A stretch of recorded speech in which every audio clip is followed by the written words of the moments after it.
Yo, yo, yo.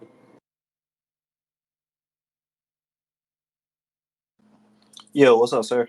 How you feeling today? Chilling, man. I'm good. What's good? Man, I am okay. It just started raining over here as we start to space up, so I don't like that. Hey, say that. We finally got good weather over here. Hey, it turned up. Finally, right? Yeah, I'm gonna let you know real quick. In the beginning, it might be a little off and on because I'm like in and out driving, but then I'll be home in like 15 minutes. But I'm still on though. Okay. Okay. I'm scared. You scared? Why are you scared? I'm joking. I'm not scared. It's just that. Okay. It's like, I'm ready. I'm ready. Oh, you. It's okay. So we got a lot of MBs. That's all right. You know, we going. I guess we can quick fire the first topics. Since it's a lot of stuff that went on this week. So, oh Lord, yeah, you kind of in the fire right now, Debbie. Oh, no, I'm not. It's not even that. It's just, I don't want people to feel like, um, just because I'm not like I don't mind like reading up and stuff. Like this is something I'm happy that you listened to me from the past. Like this is something I really want to do. So it's like I like being the one that's like learning stuff as I'm doing it. You know what I'm saying? So I don't mind having these discussions and stuff. I just don't want nobody to feel like I'm like, why is she up here? Well, check this out because that's one of the reasons why I want to. And by the way, Debbie gonna be hosting this. She's gonna be hosting this podcast. So, Yeah. um, Oh look, Lord, think about sorry. it like this. Think Mm-hmm. about it like this. The host, like, let's say when I'm hosting, right, and I'm saying topics, but I also have an opinion. It's like I kind of take over the podcast because you automatically hit me the most Mm-hmm. because I am reporting on the news, but I'm also giving my opinions, and I have very strong opinions about things. You Yeah. know, so it's like I take over the podcast so much. You hear me so much, and of course, I'm the host, but still, See, I like that. I want to be the type where I bring up a discussion, add a little input that, like, I'm the type that I'll bring up a discussion, and as they discuss it or talk about it, I could be like, okay, as a person that hasn't played this, what do you think from this? But still broach this discussion and still have an opinion. Like, I watch a lot of games, like I look through the list, and most of the games I've seen people play, some of them I just haven't like got into like to play myself. So it's like I have like I'm able to discuss things and stuff, but I just don't want nobody to feel like I just started playing a lot of the games that are like in the know now. and that's actually pretty perfect because like as the host you're automatically gonna be talking because you gotta bring up the topics, right? And then because I have such strong opinions about things, and I can go on for freaking hours talking about this stuff. So it brings an equal balance out. You know what I'm saying? More people will have room to speak, and it's not like it's not like you don't have any knowledge on these things, right? Like you Yeah. still have you're still a gamer. You know what I'm Mhm. saying? You're a streamer. Very You have much so. history with certain things. So that's perfectly fine. In fact it's perfect.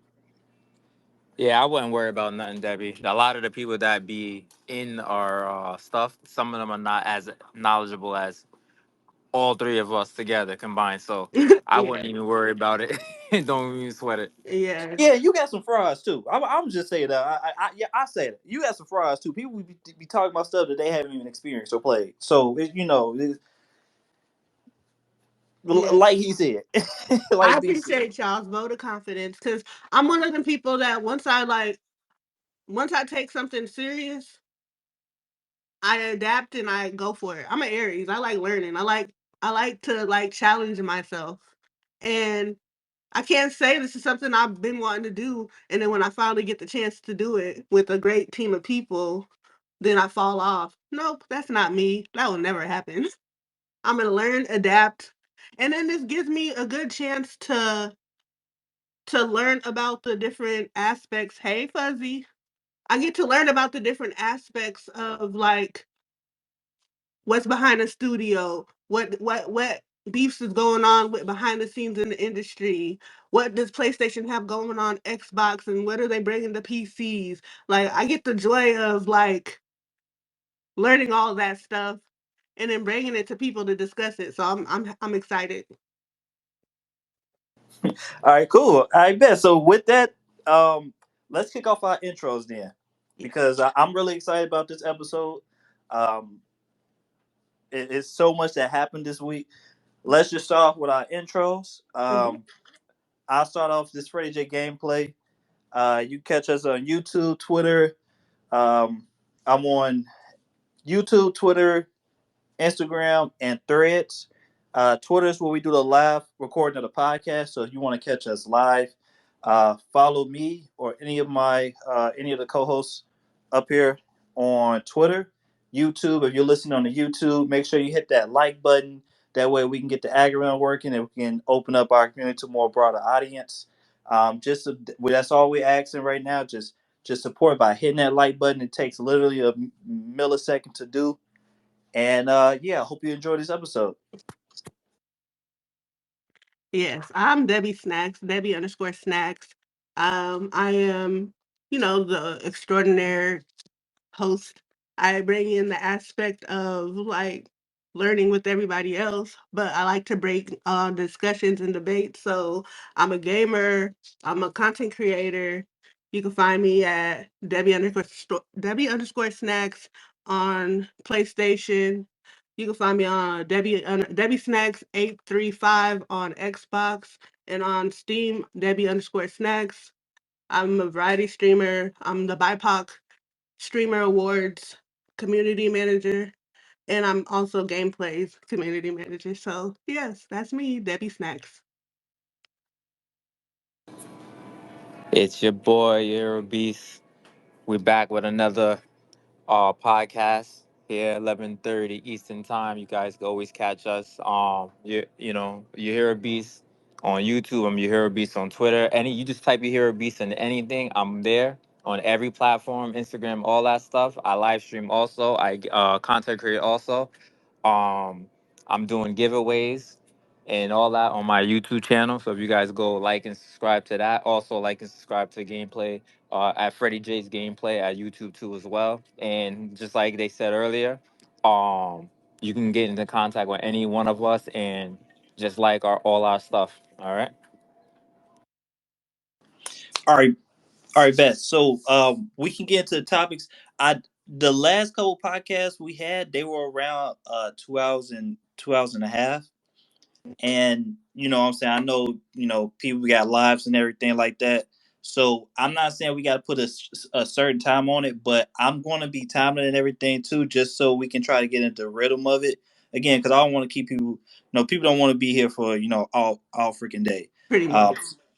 yeah. So Debbie she's pretty cool when it comes to time management. I already know that, what I'm saying. She's good when it comes to time management.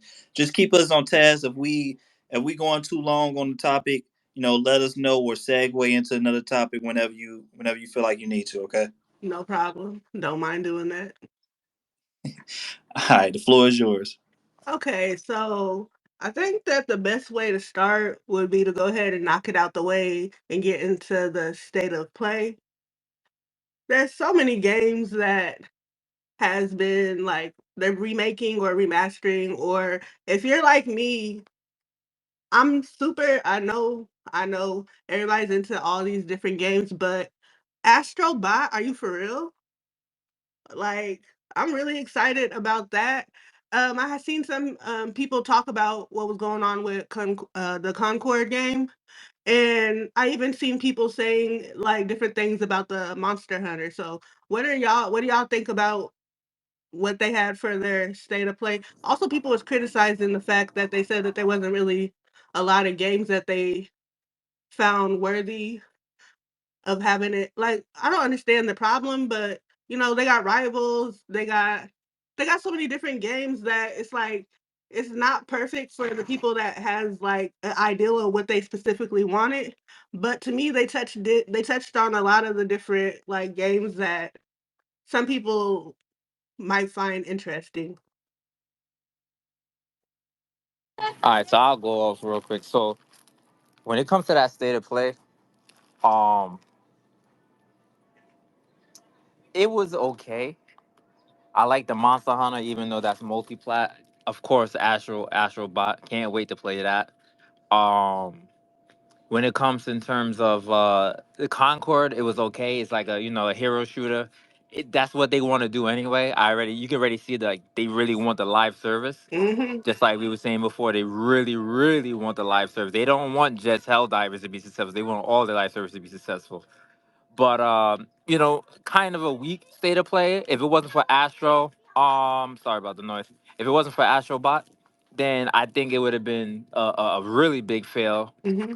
But yeah, that's what I have to say about that. But we're so used to seeing PlayStation come out with banger state of plays and banger conferences and stuff like that. So then to see this is like a little disappointing, but you can't say it's the worst thing in the world. I wouldn't say that. But that's what I have to say about that. It's like when you look at what people are saying, it's like, okay, a lot of people had stuff to say about like Silent Hill 2 and also Until Dawn being remastered or remade. Um there so like even one person was like, well, can't why don't they just make another game of Until Dawn? Like why like it's been out for so long. But I think that when you remaster something that people love, it gives like the newer generation of people a chance to see why you loved it, but in better graphics. You're definitely right about that. See, now the only thing with this is if you remaster a lot of these older games, if they're not like live service, because like the young kids or anybody who's getting into gaming now, they're usually young kids now. Hmm. Um, they play the Fortnites, the Call of Duties, the Apexes, and all that stuff. Yeah. So that's what Sony's trying to get behind. So if you bring, like I was hoping they would have brought back Solcom and bring it back as a live, like a live game or whatever, Hmm. then that would have been good. I was hoping I was gonna bring back Solcom, but they didn't. But yeah, like you gotta like they're trying to appease the gamers of today, Hmm. and that's why they're releasing all these live service games. So Speaking of, oh, go ahead, Fred. Nah, yeah, I was still on state of play. Were you was about to go past it? Oh, no, no, no. I was gonna say, speaking of the what people was expecting versus what they got. What did y'all think of Rivals? It's, so I won't be real with you. See, I knew this. Yep. Go ahead. Okay, so because I've been vocal about Marvel Rivals. I've been looking forward to it. I played Overwatch a little bit. I didn't put that much hours into it at all. Like I literally put like maybe five to 10 hours in Overwatch, maybe even if that. But for it to be for it to be an actual Overwatch clone with Marvel characters, I was intrigued. I really want to play it. Um, my hype for it is not as high as it was. I think it's because it's so many other not Overwatch clones, but other arena shooters out there now. Like we got Xtify that just launched. Hmm. Um, we got Concord that was just showed. Yes. So it's like I still want to play the game, but I got more opinions on some other games. When we can get to that.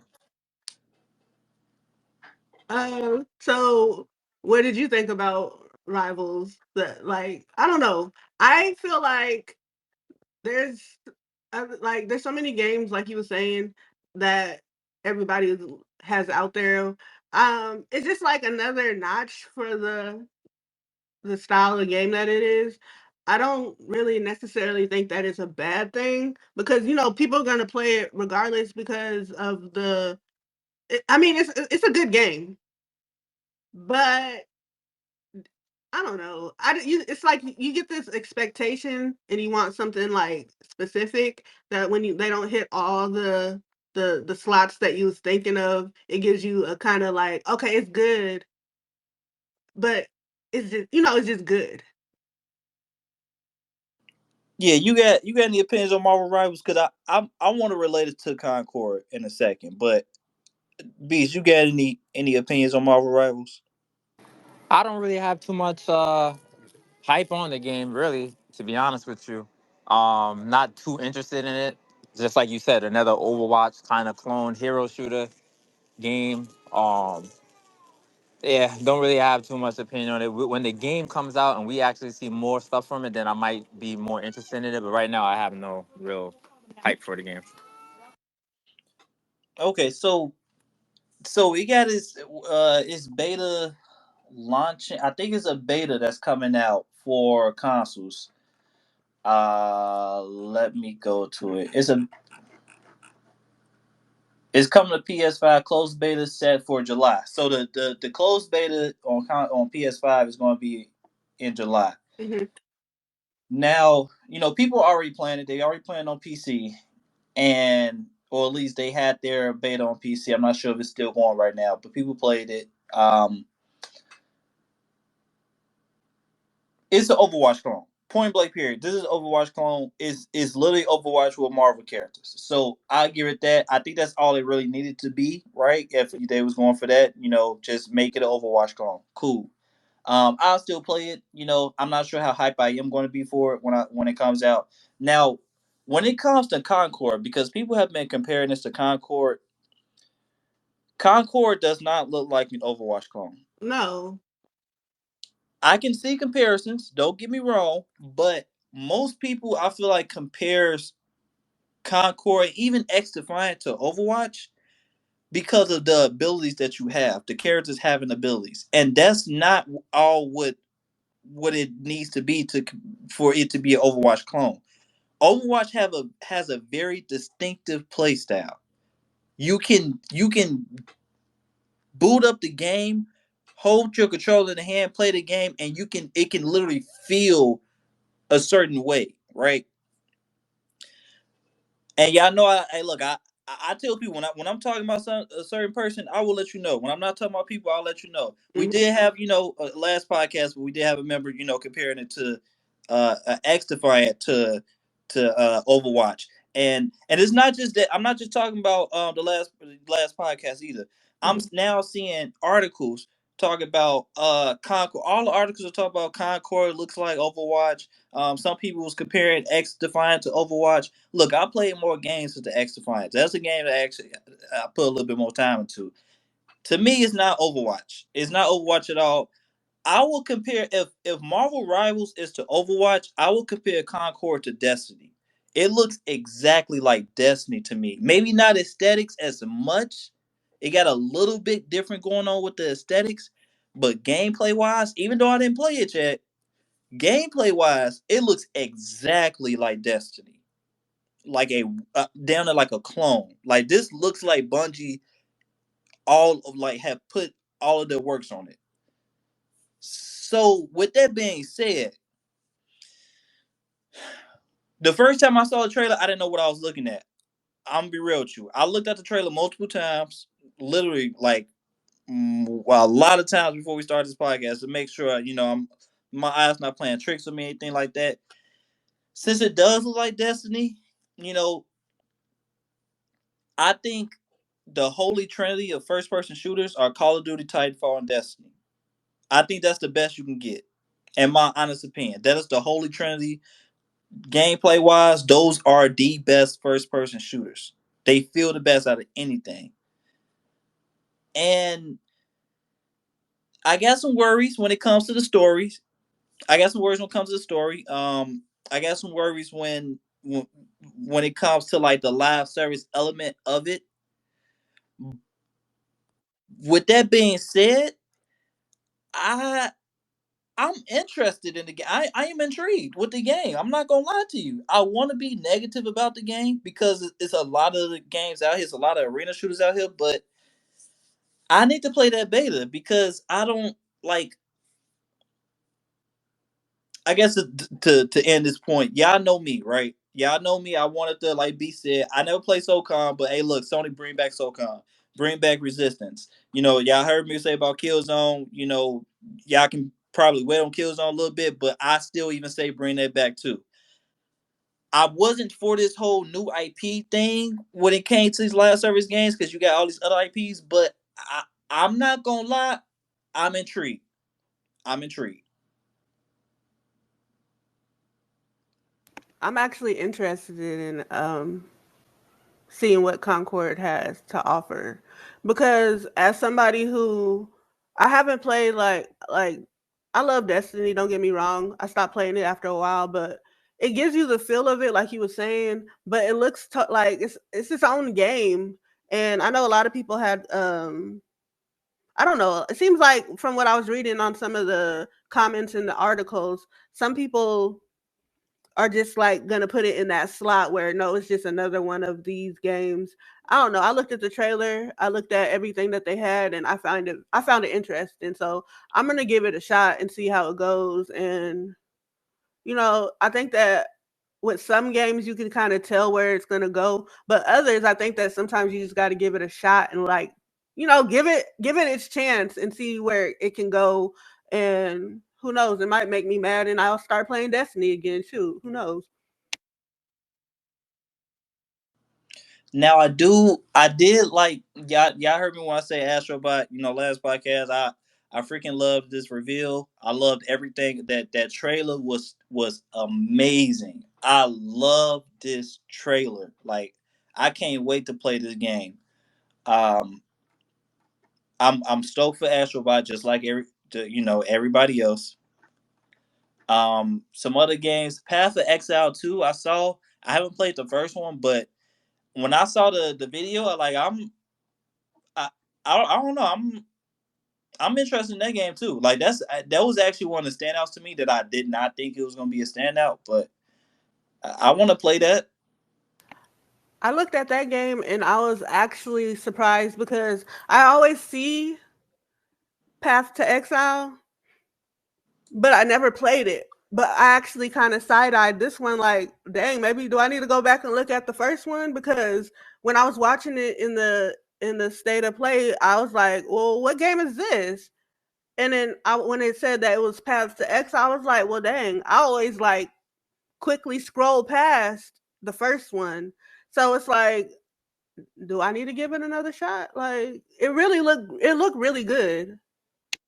Yeah, and then it got couch co-op, cross cross progression, cross uh dang, yeah, I'm drawing a blank on it. Uh crossplay. Yes, crossplay, cross progression, and couch co-op. So like it got all the good buzzwords too. And then other than that, like I like this will wins meet game. Like I'm interested in that. That's my type of play style. And God of War is gonna require God of War Ragnarok is gonna require you to sign in PS Plus. I mean PlayStation Network when it comes to PC. So even though that's a single player game, they're gonna require you to sign in. So more account syncing right there. Sony really got to get down on a PlayStation Network when it comes to PC. People are going to be upset about that though, especially if they don't even have, like, if you're forcing people to. I mean, you're not forcing people to make a PlayStation account, but if they really people, how some of these people are when it comes to their console wars and stuff. But I don't know. I'm happy that they're bringing it to PC because I was looking. I'm like, okay, now I'm interested in playing. Like I always looked at it. My brother is a God of War Ragnar. Like he loves that game. Like he's on it. He's been on playing it since it first came out. But for me to be able to play it, like I started moving to play a lot of games on PC, so I'm excited to see how that goes, especially if the graphics with how they're supposed to be. Let's see how this goes. Yeah, that's definitely gonna be a. Whew, that's gonna be a.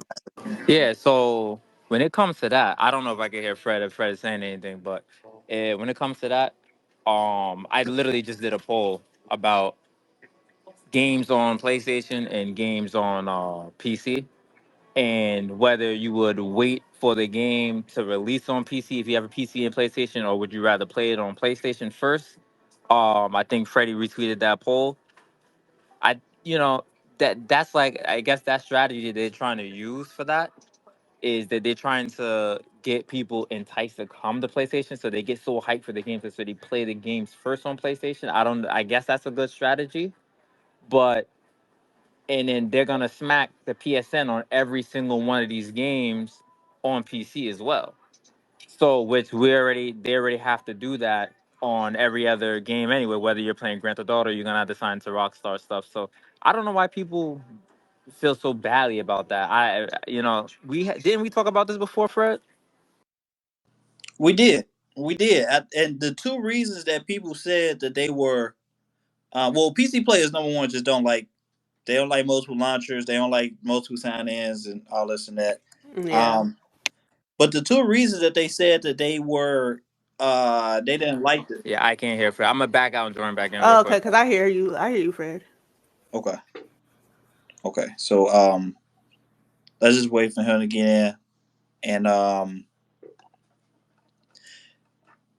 yeah, yeah, it's a little sticky situation when it comes to PC, and it is a single player game, but at the same time, we do have PlayStation trophies too that they can unlock. So it's like sign into your account before the game, before you actually start playing the game. Like it takes a couple seconds, and you're gonna be able to you're gonna be able to unlock stuff. Now when they bring cross progression into the mix as well, like that's another thing. You go from your PlayStation to your PC, and you literally start at the same point. Like people ain't gonna be complaining then. People want, I think that it's just that it's when people have to do something that they genuinely didn't start out doing or wanted to do, it gives you the feeling where you're basically like, well, you can't tell me what to do. I don't want to to sign into this to get into this game. Just let me get in. But it's like it doesn't really take that long. It's more of a just an annoying nuance that you just have to just get through to just get into the games that you're gonna enjoy anyway. So I get it. It's just people want to find something to complain about. Yeah, and we, of course, we not just like everybody have their own taste, everybody have their own preferences. But just real quick while we waiting for Beast to get in, I was gonna wait for him to get in. But the two reasons why they was really complaining was one is because PlayStation gets hacked, Hmm. which every company gets hacked. Like I said, PlayStation maybe do get hacked, a little bit more, but there's ways around that, like Yeah. legit. And then two, uh PlayStation Network is not in a lot of countries. Not maybe not. Let me. It's not in 177 countries or 170. Yeah, 177 countries that Steam is in. Hmm.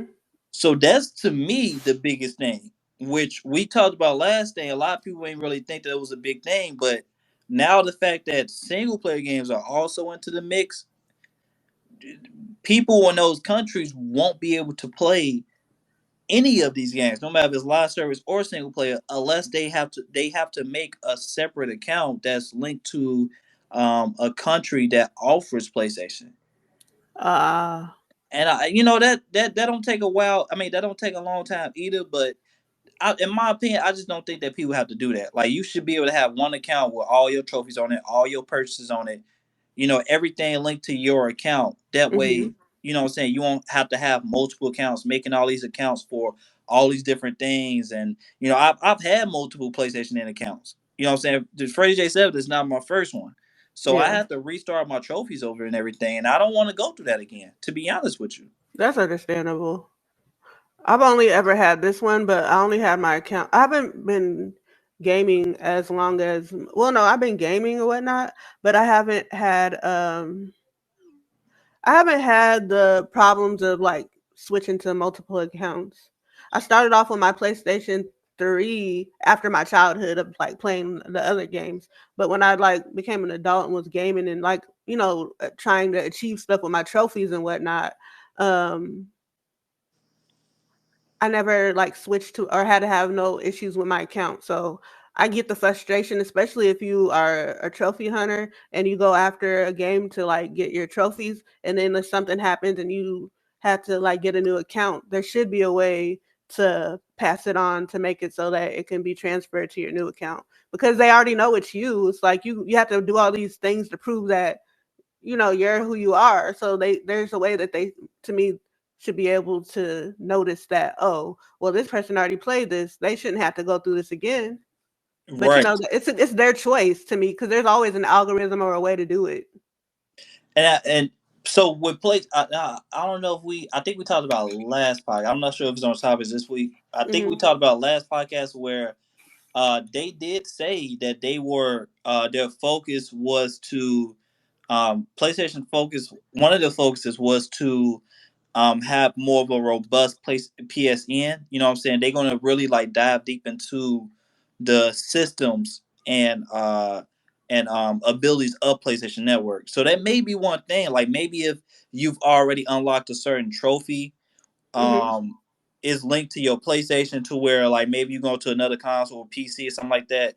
Um, you can be able to start your game off, forget having a save file just from having unlocked a certain trophy or something like that. Kind of like how live service games do it, where like your leveling your level is linked to your account, right? Hmm. So like you playing Call of Duty, no matter if you sign into PlayStation Network or Xbox Live, you can you can be on the same because it's cross progression. You can Yep. be on the same level, and it wouldn't matter because it's linked to your Activision account. Yes.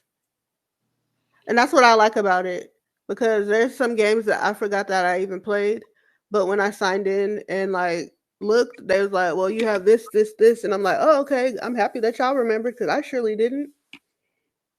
And then I love that, like with the whole PC aspect, I love that it's like all one thing. Like you can literally see whenever you sign onto a game, it will just tell you.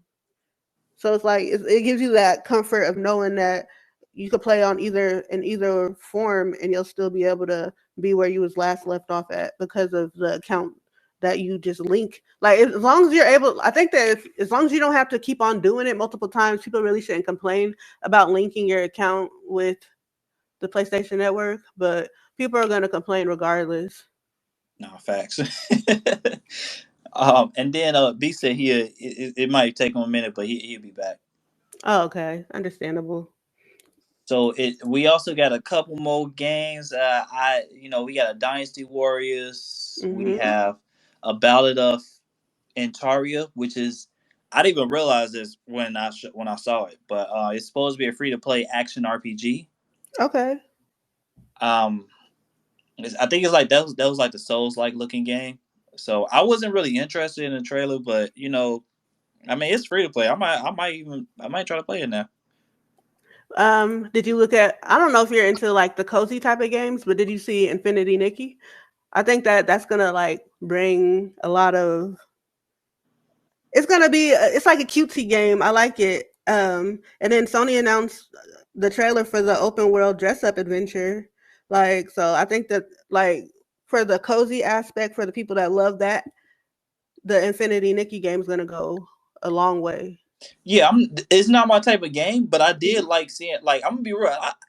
I like trailers and stuff like that. And I like Mhm. these showcases. So I was actually like really mellow when when that trailer came up. So it brings diversity to it. I'm not mad at it. I'm not mad at it at all. So I welcome it. I like it because I'm not necessarily like when I play. I'm a aggressive game player, but when I need that aspect of like a moment of chill or calm, I get to play a cozy game. So seeing some of the newer ones that they have coming out, I'm like, oh, okay. Mhm. Like they're about to have another Smurf one. Did you know about that? No, I did not. I'm excited for the new because it's like there's so many genres and so many like aspects of the games that people have like interest in. Uh-huh. That like you got your first person shooters, your role play adventures, your cozy and cutesy games, your puzzle games, and then you have like the remastering. Like I like to go back to the remastering. I don't know if you noticed this, but I'm the type of person that I like when they remaster a game that I genuinely enjoy watching. Because then now that I'm in the aspect or the realm of wanting to play it, you're making it so that it's pleasing to my eyes, and I can still play the games that people played in the past that they always Mhm. discuss and talk about.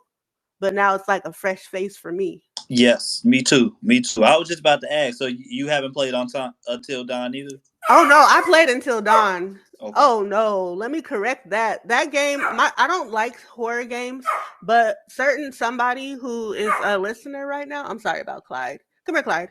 Here. A certain person that's listening named Fangirl Review. She now has me on Mondays being her co horror streamer for Monday Horror Mayhem. But Okay. I call it, toxic. Why am I here Mondays?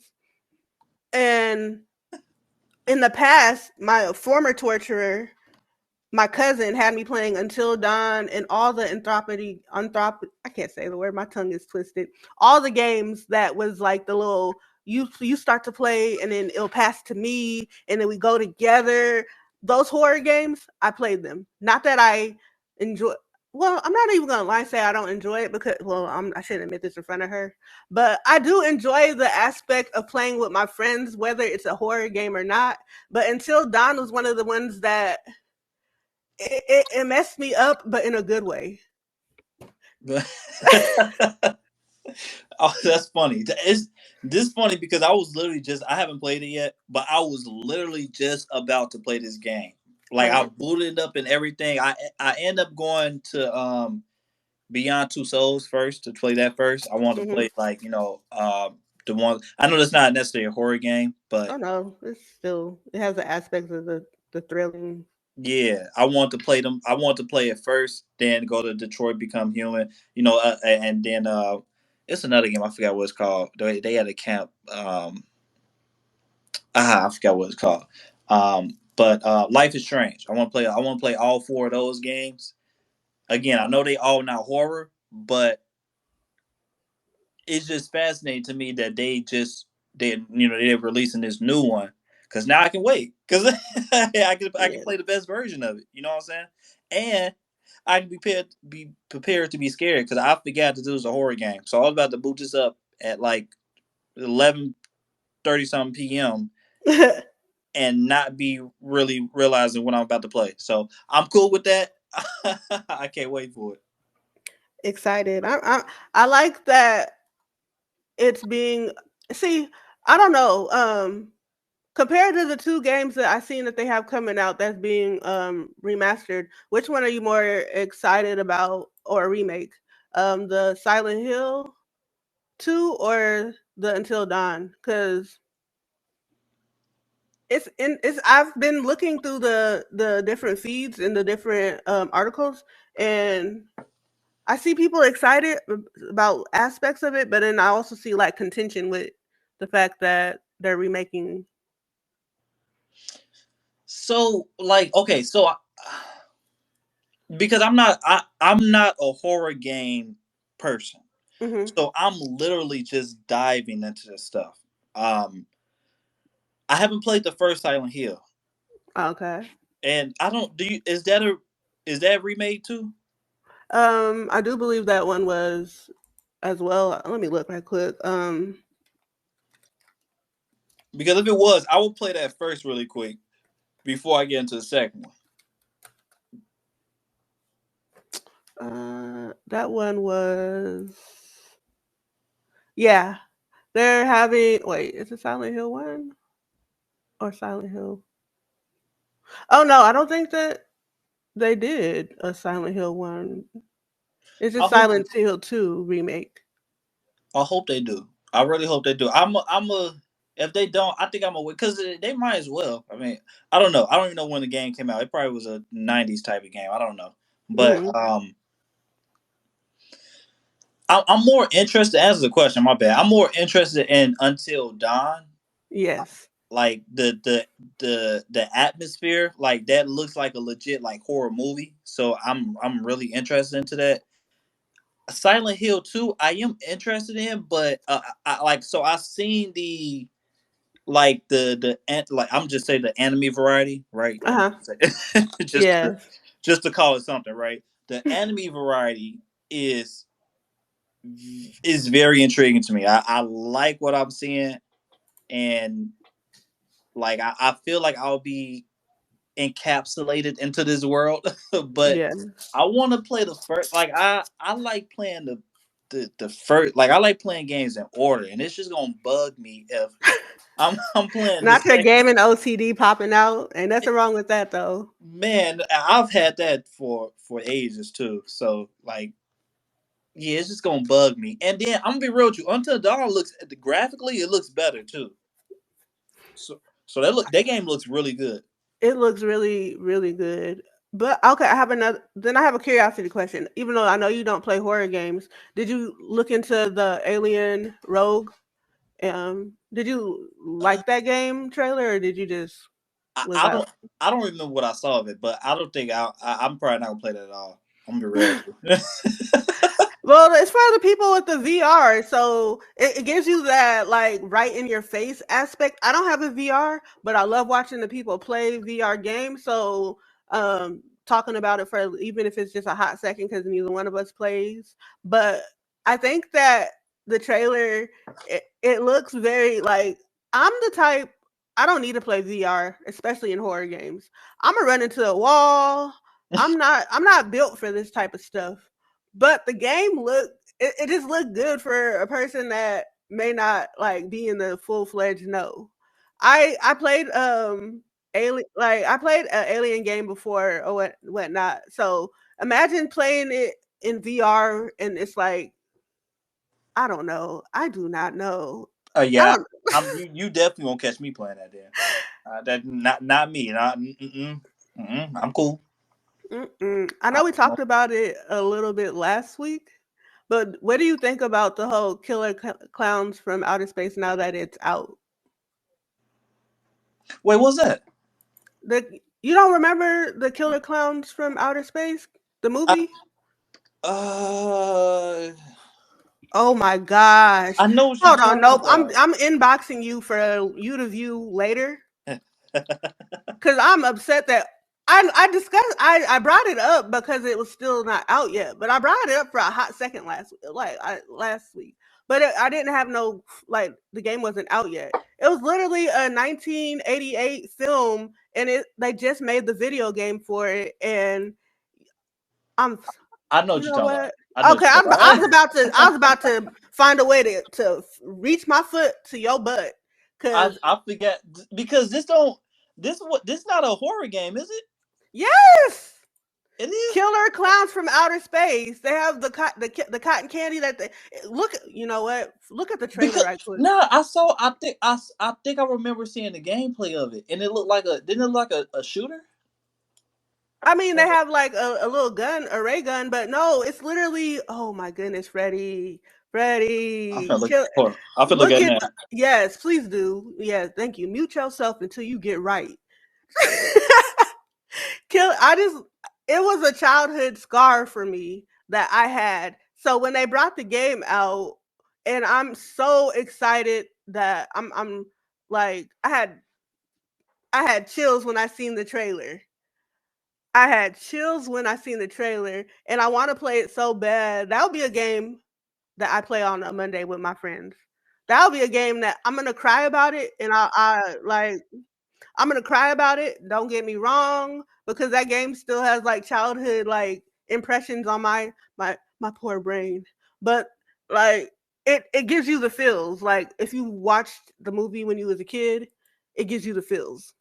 And the game is gonna do nothing but like I get to see that game skyrocketing because it looks good and they have more killers than you normally would have. Like normally when they have like a killer, it's like a one person killing, or even in the Texas Chainsaw. I think I can't remember how many people was in the Texas Chainsaw that are killers, but I think that in Killer Clowns from Outer Space, I think it has 3 killers.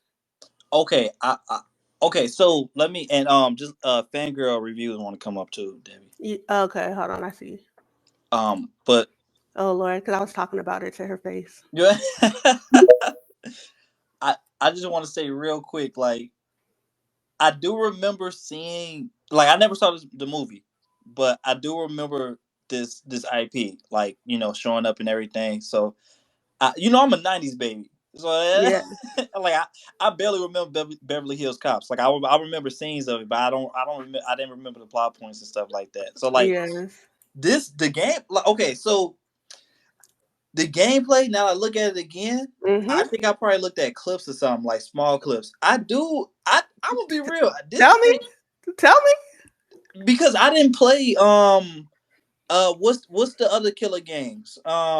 Like they have like of course like the Friday the 13th, the Yeah, Dead by and then Daylight, yeah, I didn't the play those yet. Texas So Chainsaw Massacre. I think this might get me into them. I'll rather play See? this before the, like, it looks fun. Hi, everybody. Hello, Fangirl Review. Hey, welcome up. Hey. Welcome to the stage. Yeah, so I wanted to jump in since you're talking about Killer Clowns. I did the pre order, so I was able to get the early access, and I played this week. And it's 3 clowns against 7 humans. Hmm. You can fight back and beat the clowns bloody and kill them. And the clowns can kill you or wrap you up in cotton candy, like in the movie. Yes. The movie is one of my favorite like cult classics, so I definitely have that on DVD. So I Yes. guess we'll have to have a movie night because apparently, Freddie, you haven't watched the movie. So I will host a movie night, no problem. Like, But yeah, bet. so I had to get that day one, and I was playing. I was just doing quick matches because not a lot of my friends have it yet. So I was just getting thrown in either human or clown, and it's just interesting to say the least. But it's fun. Your movements are very easy. I did pick it up on PlayStation, just because that's just it was quick to just order right off of my phone and have it downloading while I was at work. So, but I'm enjoying it so far, and I'm happy and excited for next week when it officially launches and everybody can play who didn't do the pre-order, Hmm. and seeing how chaotic it'll get. But yeah, it's like multiple ways to escape from the map, so it's pretty cool. But it definitely has like that aspect of the Texas Chainsaw Massacre with the multiple killers, and the aspect of Friday the 13th with multiple escape routes. You know what I really liked about it though? You had to watch it, Freddie. For the people that actually watched it, they didn't take away the cheesy horror aspect of it, and they left it like being the way that it's like you looked at if you watch the movie, you look at it like, why am I afraid of these clowns? And then they do the most creepy, like grotesque stuff. And it's like, oh, this is why this is like so creepy. And I don't know if it's just because of I have to watch it again. So, but I know it's going to be the same. I literally know, like, I'm excited. Okay. It say it's $40. I'm looking on the Steam prices right now. Yeah. So it's $40 retail, and I'm guessing it's gonna be $70 for the deluxe. It says 60 on Steam, but it might be 70 for the deluxe on PlayStation. Um, but it's $40. So I ain't gonna lie, I might pick this up, y'all. Like, if you, because you say y'all be streaming this, right? Yeah, we stream on Mondays. We stream horror games. I might pick this. I think I'm finna pick this up. June, it's coming out June 4th. Hmm. Yeah, yeah. Let me know next time, or I'll probably put your It's a way we can put our uploads in the Discord, like our notifications when we go live. I'm gonna figure that out. I just don't It's know a how. bot. I'll let you know. Okay, Yes, yeah, sir. because I definitely joined. This looks fun. I'm sorry that I took away from the state of play, but it literally crossed my mind when I was thinking about it, and I was like, let me bring this up because a lot of people are playing it now because it is out for the people that got it pre-ordered. So, I wanted to touch in on it while people are actually like digesting the gameplay and enjoying the view of it.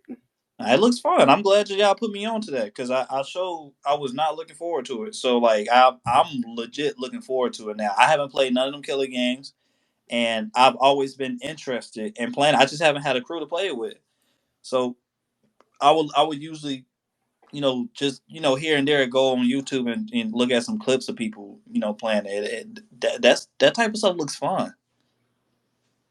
So I'm yeah. excited. And then fangirl reviews. If you ever want to you want to chime in on some more stuff, like you can stay up here if you want to. Sure. Happy to do that. Other than that, I know I just disappointed y'all.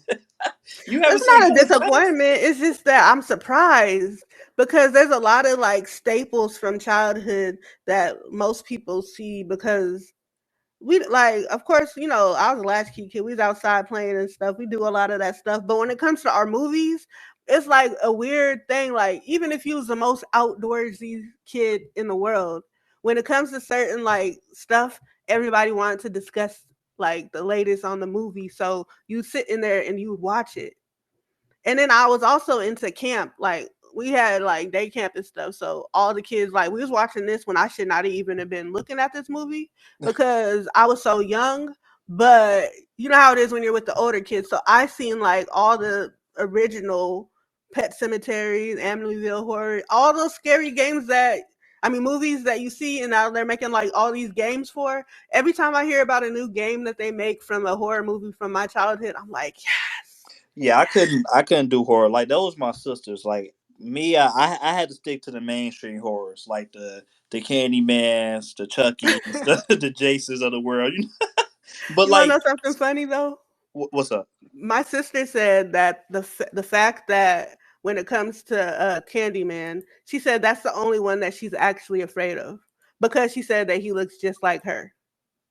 Oh, So she all said that. like the other stuff she said is she said the other stuff is okay because she knows that it's not real. But when you bring somebody, one, he's from the hood. Two, it's like he's black. So she said that she was always afraid of Candyman just because of that. And I'm like, Chucky is a little doll that came to life and he kills people. Freddy gets you in your dreams, but the only one you're afraid of is the honeycomb man. And I'm just joking. I'm joking. Nah, I'm gonna be real. I'm I joking. didn't live too far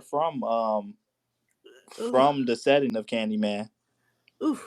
That's Mm-mm. the crazy part about it. And I'm gonna be real because Bobby just put up a meme. I mean a gif of killer clowns. Like I remember seeing this stuff. I see when people Shut up. post these things. I didn't know what movie this was from.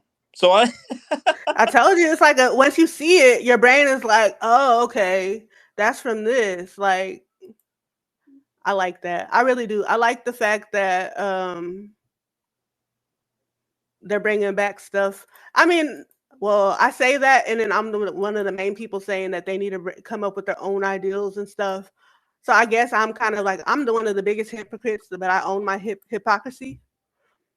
I'm excited to see the new people play killer clowns from outer space. Like when I think about like the scars that it brought into my life, I want to like bring that to the next generation.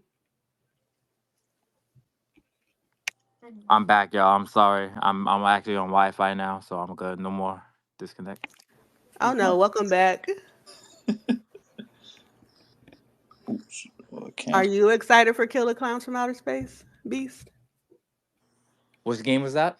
Killer Clowns from Outer Space. They took the movie from 1988 and they turned it into a game, and it's a new multiplayer killing game where you have three clowns that kills, and then you have seven of the humans that are trying to survive.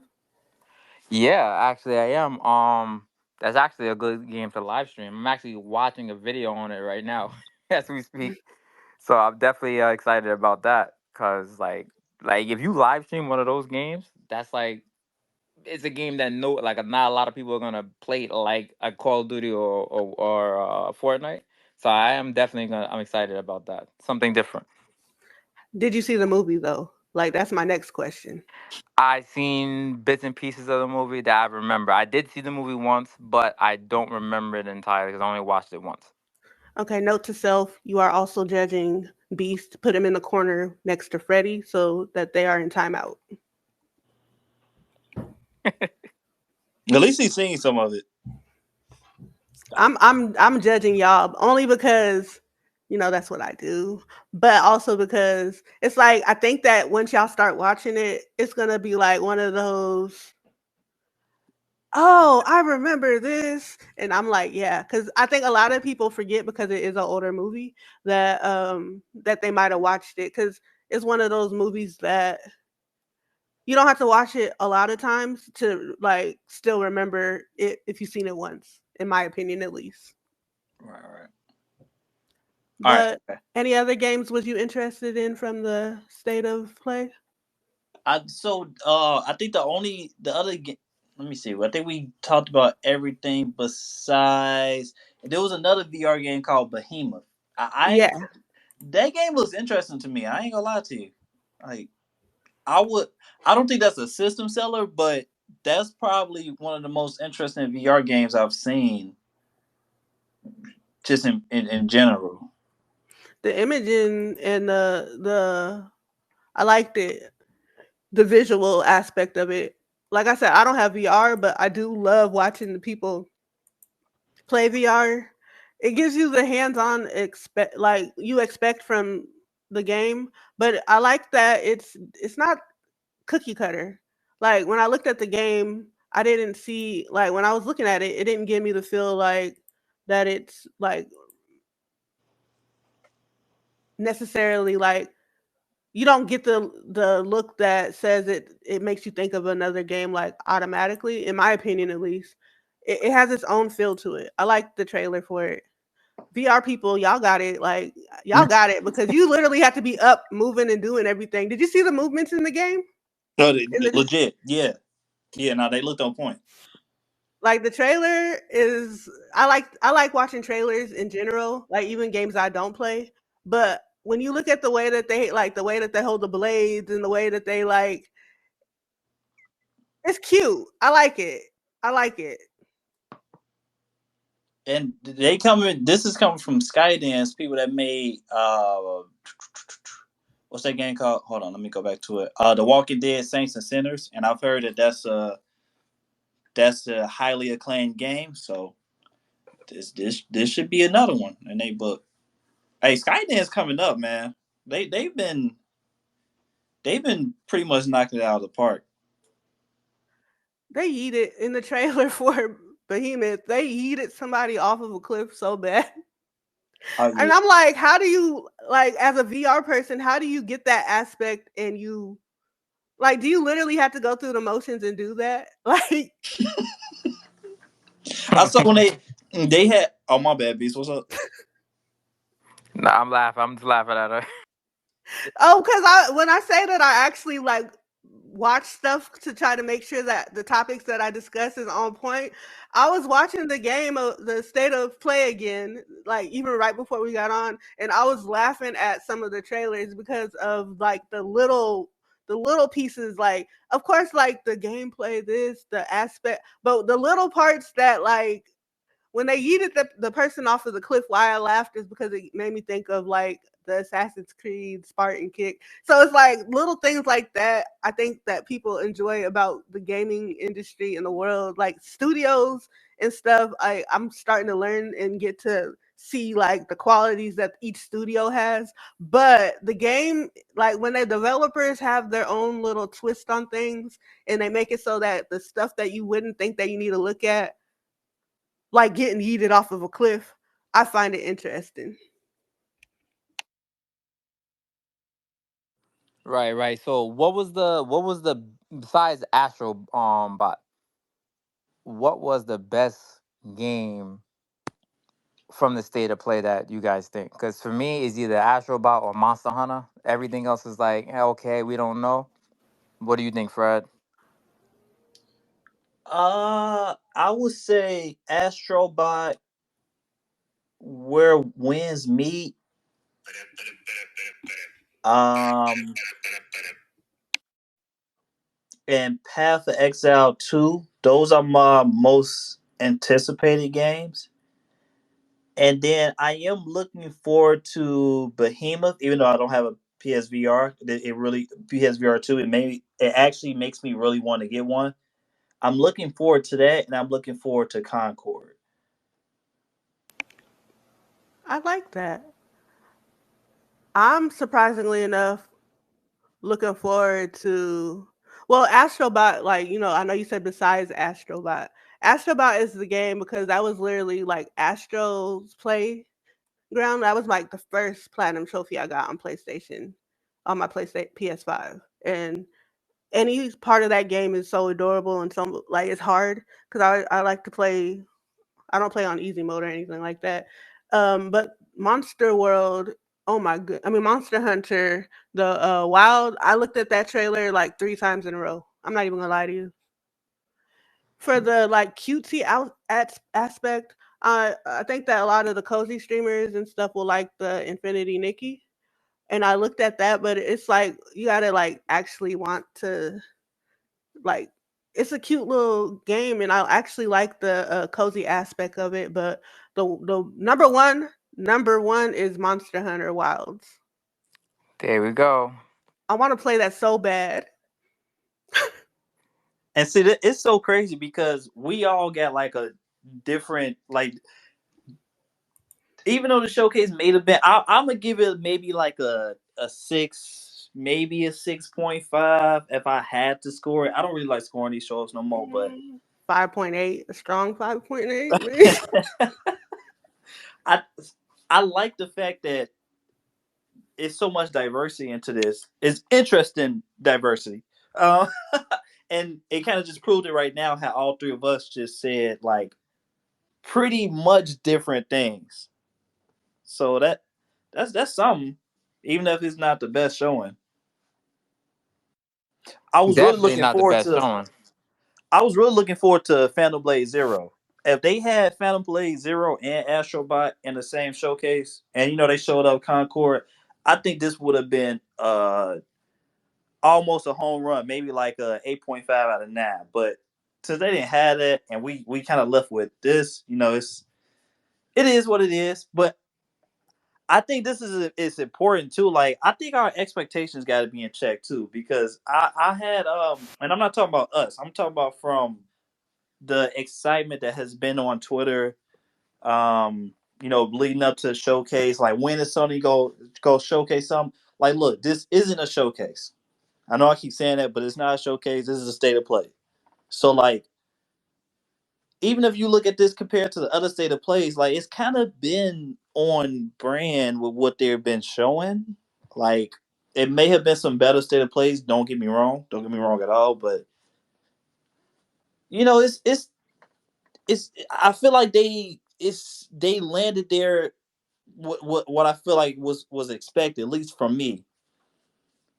And just one last thing, like I don't like when like people wanted Sony to announce something this whole time, but it's like we can't get mad when Sony and all these other studios, not just talk about Sony, all these other studios, like they would announce something and we don't see it for like 2 or 3 years later, or like they announced God of War and Spider Man, and they keep showing it for 2 straight freaking years, and we still haven't played the game. But also, we get mad at them for not announcing things when like most of these games, a lot of these games coming out this year. Everything they showed was besides like 1 or 2 things are coming out this year, and it's coming out within the next couple of months. So like we got to pick and choose. Like are we gonna be mad at them not announcing things, or are we gonna be mad at them announcing things too early and we not playing them until 2 or 3 years later and they keep showing the same stuff. See, but one thing you got to think about is people are still. You remember when they had E3 and how E3 is like we would consider that a showcase, not like a state of play level, but like a showcase type of level. That's what they want from Sony. They want the super wow, like, okay, this game is coming, this game is coming, this game is coming, and then here's a little bit of these games that are coming this year. You gotta give people things to look forward to. Like Astrobot is something you look forward to. We knew Monster Hunter was coming, but we need to see the things that we're looking forward to so that we can be hyped about having the system and stuff like that too. So I get what you're saying though. Like I hated the fact that they like, okay, we showed off Wolverine, no release date, and now we don't know when it's coming out. We don't know how long it's going to be. It might be 2025, 2026. We don't know. But at least we know that we got that to look forward to on top of whatever they showed at the state of play. That's true. That's true. I think maybe that will be the best solution because if I'm glad they waited to announce Astrobot. Like, imagine if they announced Astrobot earlier this year. You know what I'm saying? Like, it's like, yeah, like you could have waited on that, right? Even though people are hyped for it, you could have waited on that. So that's cool. And I think that may be the best approach. Then, what if like their tempo games, right? Like a Wolverine, like maybe a Ghost of Tsushima 2, even though it hasn't been announced. Maybe if you announce those a little bit earlier, maybe like within I still please like within a year and a half at max. If y'all feel like the development time is gonna be more than a year and a half, don't show it off at all whatsoever. But like maybe like a year and a half max, to show off a new like a Wolverine, like I wouldn't mind that. You know what I'm saying? Because it's a big game anyway. You want as much marketing on it in general. So that's cool. Maybe Concord they could have shut off a little bit earlier because it's like we've been talking about this game this whole time. We just been talking about the live service element. We didn't know what the heck it was. But yeah, like for things like Astrobot, you can wait to show me that, right? You can wait till like a couple months before the game comes out to show me that. Dang. So you would rather eat just a couple of months in advance. You don't want it this so far that you're just like anticipating it. Yeah, like cause like to me, Astrobot, maybe Astrobot is is like a different thing because I think a lot of people just love Astrobot, point Hmm. blank. Period. Like that's a fan favorite. So maybe that's kind of a different scenario. But like, let's say like a I don't know. Maybe what's like a double A game that Sony has? Um, Ratchet I and don't know. Clank. Like, okay, yeah, let's say like Ratchet and Clank, something like that. Like you don't gotta show me that a year and a half away. Don't nobody want to like. Let me not speak for everybody else, but like I don't want to. I don't want to hear a Ratchet and Clank game coming out in in the summer of 2025. Like show me that like February or something like that or March. Because it's like okay now I know it's coming out that I can put my money to it if I really want it. But like that's not something that you got to keep showing me and feed me marketing to it. I don't care that much about it. Like Astrobot, Pete. I probably would have said something different, but you know I feel like more of the hype with Astrobot came from the fact that we did not know it was coming out. Exactly. Hmm. Exactly. But yeah, I So you can't don't wait. need. So you're trying to say you don't need no information about PUBG because you already know what to expect. So it's like I use that as an example for your double A. Like I'm excited. I didn't. I think you're right. Since I didn't know that it was coming out, it kind of like was a good surprise for me. But I like the reason why I'm so pro and in love with Astrobot is because Astrobot literally was the reason why I understood what to do with my dang on PlayStation 5 controller. When you have the everything was so new and playing that game, you learned the aspects of what you got what all you can really do with your controller. So I think that it's gonna always be like near and dear to me. But it's a really good game in and of itself. Like, and then I like that you get you get to have collectibles and stuff that you're trying to earn in the game itself. And Astrobot is never. I don't think. I think that they could. Like, I'm happy that it's like being a discussion in a good way. Because a lot of people could have been like, "Well, why are they bringing this out? What is this? We already have the Astrobot. What more can they do?" Because it was a lot. Like, but when it comes to that game, there's so much more that they can do that I'm excited to see it. The trailer literally like there's nothing wrong with that trailer to me at all. That's damn near a perfect trailer. Exactly. Like that trailer was amazing. Oh, in the chat, I put in the Smurfs village party because I brought it up earlier when we was waiting for Beast to come back. Um, I think that it's like if you look at that game, it'll be a good party game to play with people. I actually like the I watched the trailer and then I'm gonna dive into it again later, but I actually like the the the party feel of it. Like it's different, but it's like you got aspects of like it's adorable to me. It's Smurf, of course it's adorable, but it has challenges to it, so I'm all for it. And that's another multiplayer game that a lot of people I think is gonna dive into, even if they are not interested or never played a Smurf game before. I think that playing with your friends gives you that feel of like you enjoy playing a game with your friends. Nah, facts. We need more party games. I'm gonna look at this too because I didn't see it yet. Yeah, I put it in there because you said you didn't see or know about it, so I figured, and it's coming. I think it's June is it June or July the 6th? Let me look. I want to make sure I don't say the wrong thing. Okay. And then when you're done with that, let's get into those quick fire topics. Yes. Um. Real quick, Freddie, I did want to ask you a question. I don't know if this is going to be one of the topics though, Uh but oh. I didn't know. I don't know if it's going to be. I have a lot in my brain about what happened this week. Bring it out. Do you feel like Sony made the right choice? I don't know what they seen in what's the studio called that make is making Concord? That's like Firewalk. Firework. Do you think Sony should have jumped the gun and brought that studio? And then now we see this game being one of the live service games. Do you think that it was justified for them to buy that studio? I have no idea. And like so, I don't know. What I'm seeing, the quality of the cinematics, the world, the characters that they building. I like what I'm seeing. So like they got some. They got some. It look like it's quality.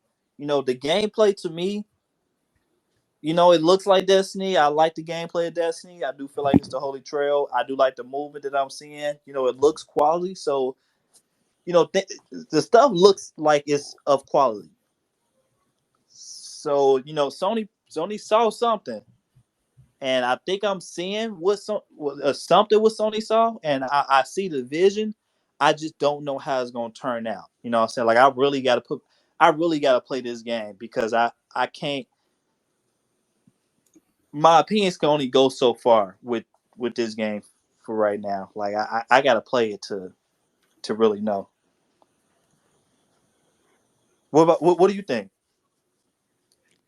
I think that we don't really know, but it's just like you seen this and you jumped the gun and brought it. Usually they don't do that. Usually you know how Sony does. They work with a studio first before they buy them. Insomniac being example Right. number one. Naughty Dog, I think, was example number two. They work with the studios first and like, okay, we can work with this studio to make great IPs or whatever. They brought that studio before that trailer was even shown to us, way before that trailer was even shown to us. So they're like, I don't know. And I think the head person of that studio was isn't the head studio of that person somebody who worked on Assassin's Creed, the first one? That girl, I can't remember her name. Sorry, but I think she was the one who created Assassin's Creed, and she started doing. She created that studio Firewalk, and now they just brought him straight up dressed up for that. I don't know, and then turned him into a live studio or that, because that's going to be a live studio, right? So a live service studio rather. Sorry. I really don't know, and it's just unlike them to do that. That's a Microsoft type of move. We just gonna buy it just to buy it. So I don't know. Right. Yeah, no, I share your same sentiments. I don't know. They look like they can have it. The thing of one thing I can say, even if let's just say, right, I don't want to speak to existence. Let's just say this live service element fails. It looked like they can still make some solid single player games. So that's one thing. I'm like, okay, so if y'all gotta go, y'all got a mission to bring these live service games, but it looked like y'all still got a backup plan to like if it fails, like y'all not just gonna close the studio down. You know what I'm saying? Like y'all gonna actually like try to work with them to do something else because at the end of the day, this is Sony's strategy. You know, they can develop the game, they can make it. Yeah, I understand that. You know, they have to have the skills, but this is Sony's strategy. So, you know, if it fails, then Sony got to take a lot of accountability for that. Yeah, but that's what Sony wants. Like I was telling you before, they want live studio after live service after live service after live service, because those are the games that they only have to make once, and all they have to do is just add content to it and make millions and millions of dollars off of it. That's really, truthfully, what they want to do. That I think that's the reason why they bought Yep. Bungie, even though I don't know what's going on with them right now. I guess the next Destiny update is gonna be great or whatever. Or what if they're I don't know if they're gonna turn Bungie into like a support studio to help everybody else make these live servers. Then they tried to make Naughty Dog do a live service on Last of Us multiplayer mode or whatever. You know what I'm saying? So I'm thinking we're gonna see more and more and more of companies just trying to do live service stuff, and it's gonna be less and less single player. Yeah, the single player stuff sells, but once the single player game is done and they only release DLC or a little deluxe edition, whatever they're gonna release with it, that's it. That revenue for that is dead. Yo, y'all can hear me? Yes. Yeah, I get you, Fred. You get me? Okay. It's Beast. Are you still talking? I was still talking. You don't hear me? Can you hear him? Can you hear Beast? Nah, I can't hear Beast. I had just switched to Wi-Fi. My bad. Yeah, anytime you switch from cell to Wi-Fi, it does that. That's what happened to me. He said anytime you switch from cell to Wi-Fi, that's what happens because that's what it did to him. I don't know if you heard him or not. Nah, I didn't. Dang. So okay, now I think we know the problem now. Yeah, that's literally the Oh man, problem. nah, because my thing was like, well, let me see. Can ask him if he can drop out and drop back in one more time. Did you hear him, Okay. Beast? Okay, he did. Now we know what the problem is. I'm glad that happened. Yeah, at least, hey, as streamers, content creators, and podcasters, if you don't have technical difficulties, then are you really doing your job? Right? So can y'all hear each other now? Yeah, I can hear him now. Yeah. Good. Yeah, I can hear. Damn, now I don't even Okay. remember what I was saying, but it's all good. My bad. At least we know what the problem is now, Beast. Well, segue in from the state of play, unless anybody has anything else to discuss about it. No, I'm good. Okay. Do y'all see that PlayStation they're doing the PlayStation 2 Classic catalog? Like, Woo! I'm excited for that. Hey Debbie, we was sorry. You remember that the space where we was talking about that? Yes. It's finally it's happening after it's been a while. That was Yeah, like because we was discussing what they could do, like to make it so that we'd feel happy, and they finally did it. So my only question that is, was like what 2 years ago? what My bad. what games are included in this? So far I just seen like Laura Croft, Tomb Raider Legend, Sly Fox. I don't care who you are, you need to play Sly Fox at least once. I'm Fuck. sorry. I mean, yeah, Sly Cooper. My bad. I just seen the Lord Jesus, my brain farted. I played that when I was when okay. Y'all know how back in the day they gave you the discs where you could like do the trials and you could play a game for a little bit. Do y'all Yep. remember like getting so Mm-hmm. excited and being knee deep in a game and then you get to the end of the demo disc and you're like, yeah, that's one of the games that I played as a kid, and then my mom got it for us. The Sly Cooper. I don't know why I think of Fox. I don't know why I'm thinking. Anyways, That's a cool name though. I ain't gonna lie. Sly Sly Fox. Fox. Well, because You might want to trademark that. nah, because if I make a game, it's gonna be toxic. But no, the Sly Cooper. A lot of people didn't never play it, and now that they have it, of course, you have to have the premium membership to be able to play it, and that starts on June the 11th.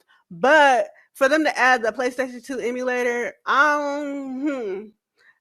it's like they hit and they miss, and they've been doing so much this last year that when they finally do stuff that you want, it's like, do you really forgive the stuff that they did that you was annoyed with? And for me, I'm like, yes, I could forgive you right now until you make me mad again, PlayStation. Right now, y'all have because I literally stopped playing a lot of the games because it just got repetitive and stuff.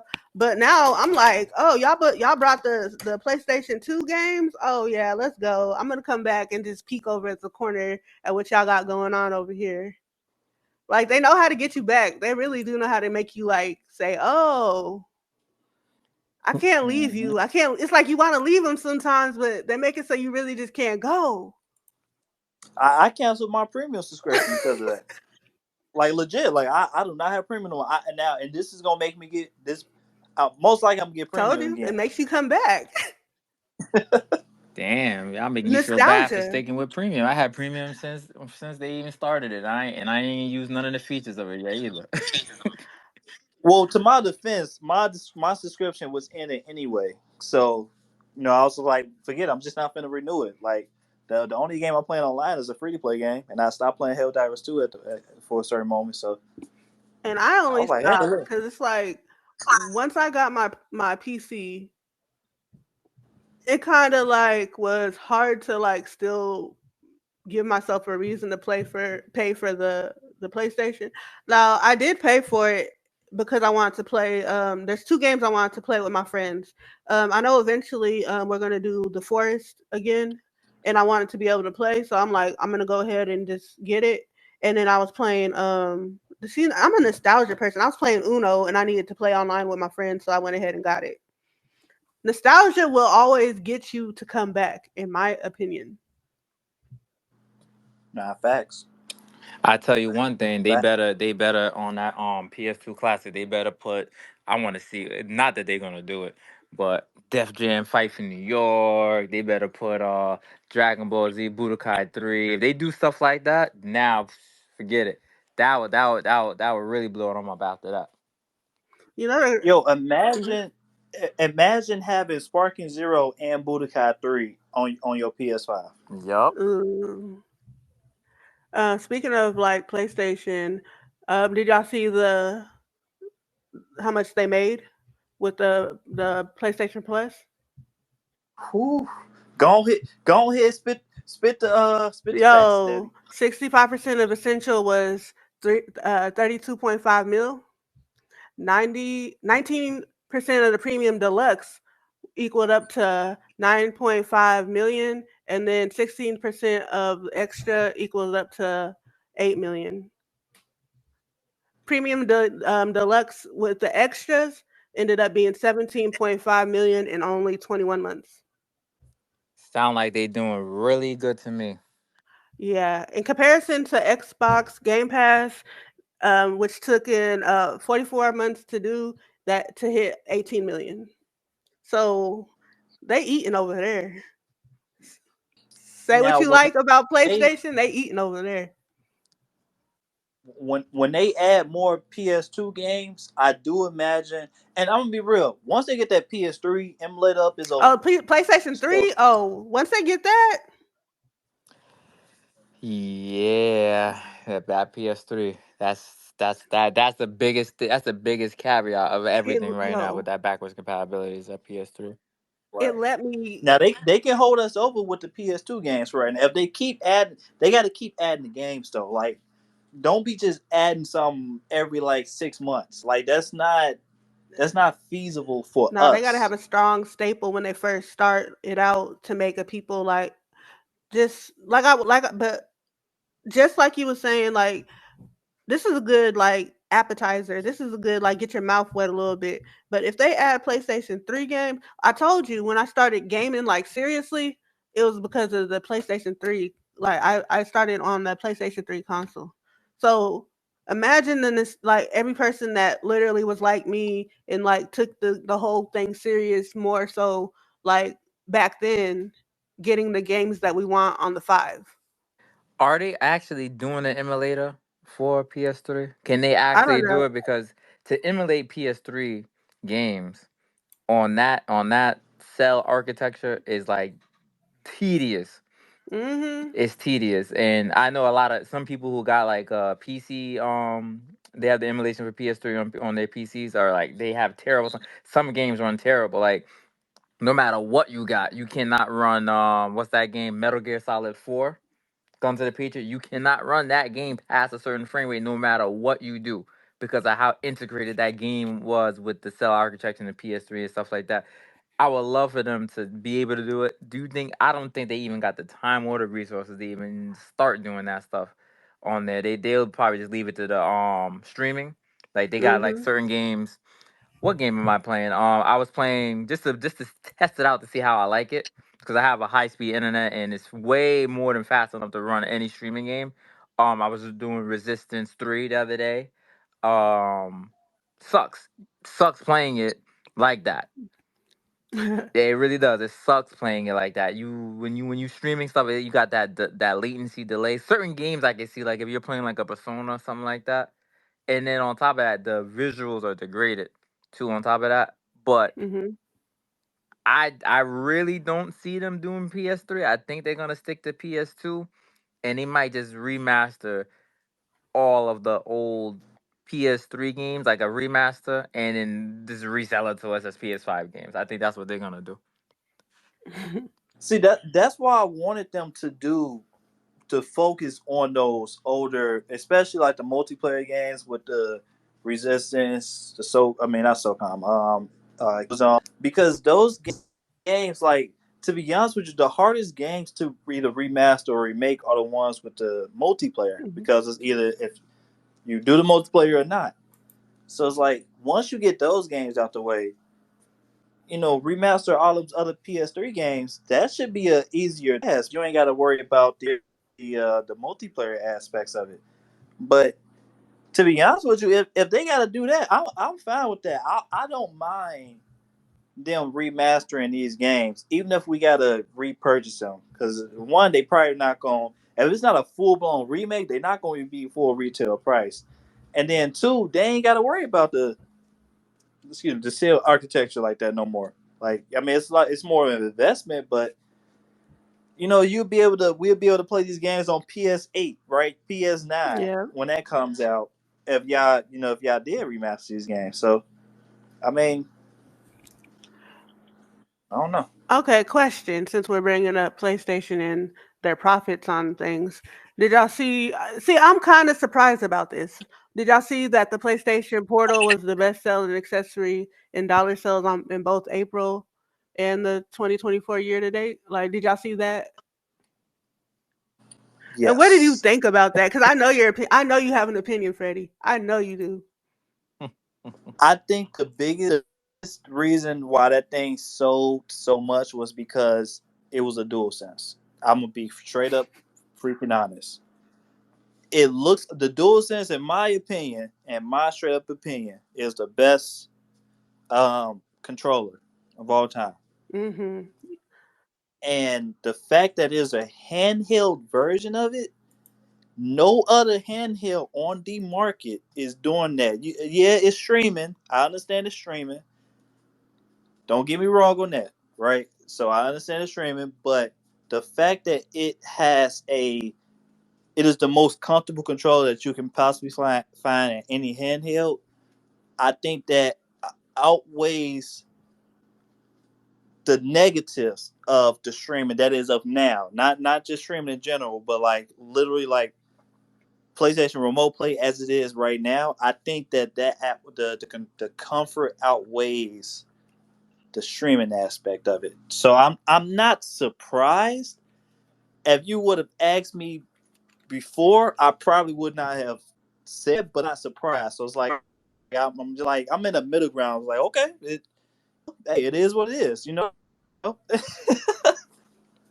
I think what makes me surprised about it is that when it first came out and then people looked at what that it was supposed to be able to do, a lot of people, because wasn't there a moment where people were saying that it's something that you only could play inside of your house or whatever? Yeah, Wasn't they that definitely debunked said or that. whatever? Like, wasn't that debunked though? Well, yeah, people said that because, in my honest opinion, I think that's because they didn't know what remote play really was. Like they didn't know how to actually use remote play. So people actually thought that remote play was something that you could just use in your house. Like they didn't know that you can be playing your system, like even on your phone, you can be playing Yes, your system in another country as long as your PlayStation is hooked up to Wi-Fi yes. and on rest mode.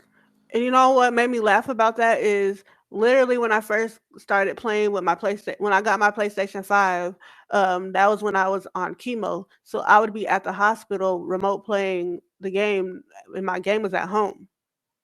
So that when I seen that people was complaining about remote play, I knew for a fact that they didn't know what it was. And I knew for a fact that they didn't have a real understanding of what remote play was. Because you literally, as long as I was literally in Texas, and my game system was on in DC, and I was able to remote play my games. Right. All right, this I want to hear. I want to hear it though, because you know you've already you stated your opinions about streaming before, so I really want to hear your opinion on this. I mean, I don't know exactly how it plays on. I don't have a portal, and I like to have things local. So I don't know exactly how it feels to play on a PlayStation Portal thousands of miles away or wherever. But I'm not surprised that it did sell. Remember when they first announced it, they were like, "Oh, they wanted Sony to do a dedicated handheld. They didn't want that, right? I mean, they all wanted that instead of the streaming because we don't like the word streaming. We don't like that. We think of latency. We think of internet speed. You know, not everybody in the world has a 1 gigabyte internet speed or whatever the minimum it is to play that. I think it's like 200 or 100. Not everybody has that. So when you think about streaming, we don't like that. Um, Now it's 5 megabytes to start it, but like you really gotta have at least 25 for it to actually work. Yeah, because let me be well, I didn't have like the handheld thing. When I'm saying I played the remote, I literally just did the remote from the app on the phone. And then I connected my controller to my phone and I just played like that. There's moments when I was in the hospital that of course it wouldn't work correctly, or I'd use my I always pay for like strong Wi-Fi and internet because of me being a gamer. So I never had that issue where it would be lagging or less than, but that's just because of me. Now if somebody had anything less than that, they'll be very frustrated. They'll lag out, have to keep on logging in, and it'll probably drive them nuts. But for somebody that's into the gaming world, or if you have a lot of people that work from home, you have to have a strong Wi-Fi. um it's just where you go out and about to that you need to have the same kind of qualities as you do at home, and a lot of people aren't able to do that. So I get the frustration when it comes to doing remote play elsewhere. yeah, that's what I'm saying. So like when I first started doing remote play, it was on the Vita. Remember, you was able to do it on the PS3 to Vita and PS4 on the Vita, and it was okay. But like you notice the difference. Like anytime it's like a difference from me playing on my home system, and then going somewhere and playing it the same game, but through streaming, it makes me a little sick. If that's the only way you can play, by all means, because I've played a couple games on remote play, not that many, but played a couple games on remote play that you can play. But in terms of like the PS Portal, um, being the highest selling accessory, I knew that was gonna happen because everybody loved it. After it came out, that's all you seen on Twitter is, "Oh, I'm in Hong Kong and I live in Atlanta, but I'm playing Spider-Man 2," which is great. You can't play Spider-Man 2 on Steam Deck or anything else. What Mhm. game? What's it? What can you play it on? You can play it on PS Portal, though, right?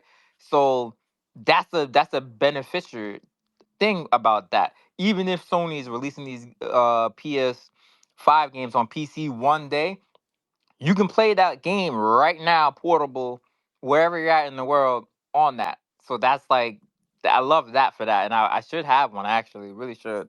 But Since we talking about playing remote and we was talking about the sales and how their programming stuff was doing, let's just talk about the big boss itself.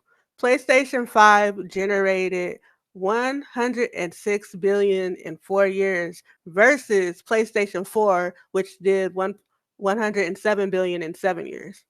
Let's talk about it. That's insane to me. It's insane. This is a kind of a touchy subject for some people, I think, because like some people would some people prefer the PS4 platform in the first 3 years rather than the PS5. And I mean, I don't think that is surprising for a couple factors. One, they're making profits on every console they sell because of the price point. Mm-hmm. So they're making a profit. Two, they're increasing the prices of these consoles. The new digital.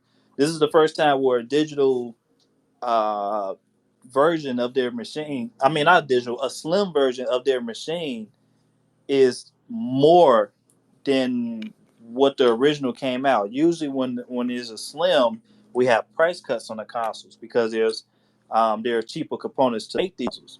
But now they're manufacturing them cheaper, but they're also raising prices to get more money on us. Which people got their opinions about that. At the end of the day, is business to business. It's PlayStation. Y'all already know me. I would get on PlayStation about anything out of the sun. But it's a business. So they making a profit. They want to keep that profit, and it's showing. I know the Slim just released not too long ago, but still, they're making a profit. They're getting more profits than PlayStation Plus yearly. So that's what some more profits are coming from. They're putting their games more. They're putting more of their games on PC, so they're getting more profits from the games with another release with that. Like it's profits all around the board. You know what I'm saying? So it's not surprising to me. It's not.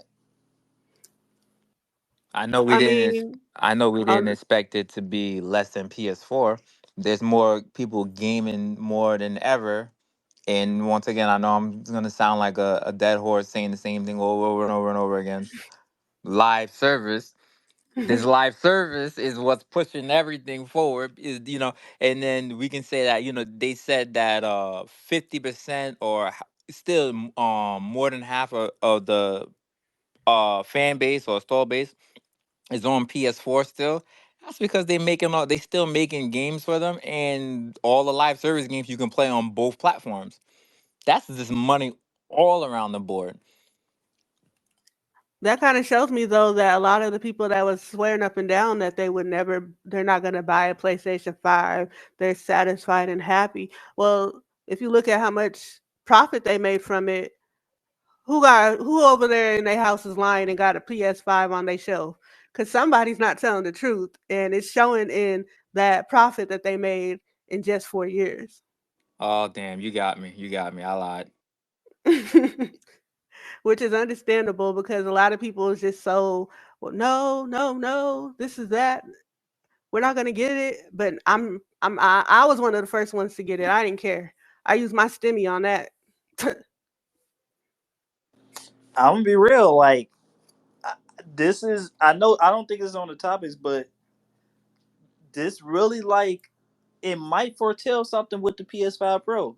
Like don't see. We had this discussion before. I think I'm starting to like that 550 or 549.99 price tag. that looks a little bit more realistic now after seeing all of this. I do think that they're going to charge 600 for the console. At least having, if it's a disc drive, there'll be 600, and then like the digital model will be 550. That's what I think they're going to do. But like I can see, it come like they releasing they doing a little showcase or whatever, mini showcase to release the console, showcase the console, and we're seeing that price tag because like they already doing it, and Sony don't want to lose their profits if it's already working. So I don't know. On top of that, it's not gonna be for everybody. You True. know what I'm saying? Like the Pro is gonna be for like that. Look, they said that they want to get. They blatantly said that they want the piece, or excuse me, that's actually a topic we got, right? I don't want to jump the gun. I just want to state this real quick. They just said that they were focusing on, or one of the focuses is to get some of the PC players to come over to PlayStation, right? That's why they're not doing day and date with their single player tempo Hmm. games. So what better way to do it than to make some type of hardware that gravitates more towards PC players? I'll segue into that. You talking Okay. about the VR2s for like they're gonna make it make it compatible with PC? That's another strategy they can do. That so like that's definitely on point. But I was saying the what's that guy name? Not Jim Ryan. Herman Holtz. Oh, Herman Holtz okay, made. yeah. Oh, the dual approach. Got you. Got you. Yep. Yep. Okay, you wanna do that now? My Yeah, no, bad. we can go ahead and segue to that. Okay, Herman Holtz, soon to be CEO of Sony's PlayStation business, addresses day one PC releases. Live service games will come day and date on PlayStation 5 and PC. But single player narrative games on PC are designed to then entice PC owners to play sequels on the PlayStation console. So I see where they're trying to like pull people from there. In your honest opinion, how do you think that approach will work for the people that are so gung ho about sticking with the PCs? So to finish off my thoughts real quick, because I know Beats probably got some. He probably got some interesting things with this too. Mm-hmm. So I like the approach. I think it worked. It's going to work because it's been working. Sean Layden laid that plan out before anybody. Like he was the first person to come out and say that before Jim Ryan, before Herman Holtz. Sean Layden was the one to envision that and lay that plan out. And it looks like it's been working because they've been getting more. They've been putting more of their games on PC at later dates, and they've been getting profit from that. They've been breaking records time again.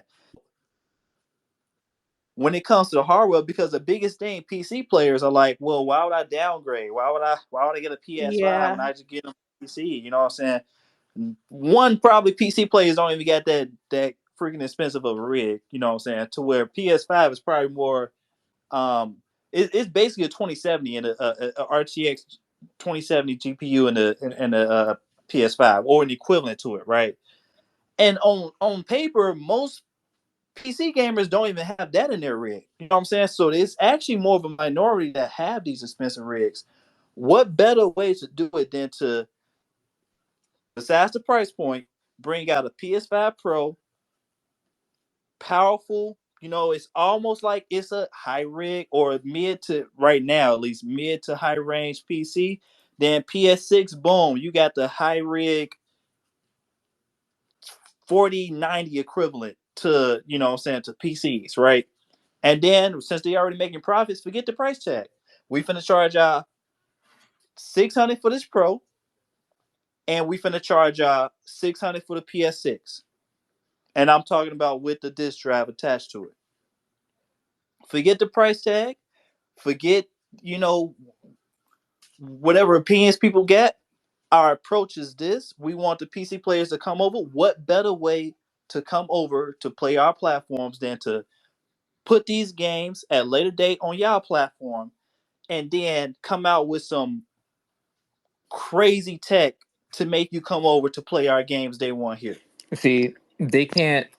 They have to do that because imagine if they had to develop at the same time as a PS5 with a PC at the same time. That would just make developer time even longer, wouldn't it be?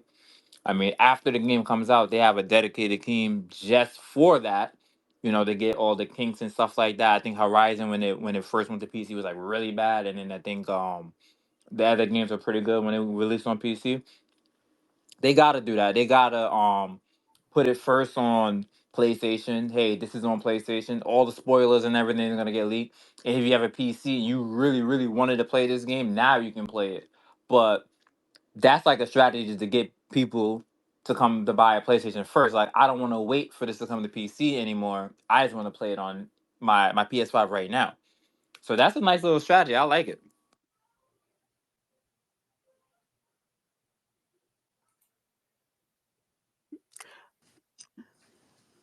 Now you go ahead. I was just gonna say I ain't gonna lie. I'm with it too.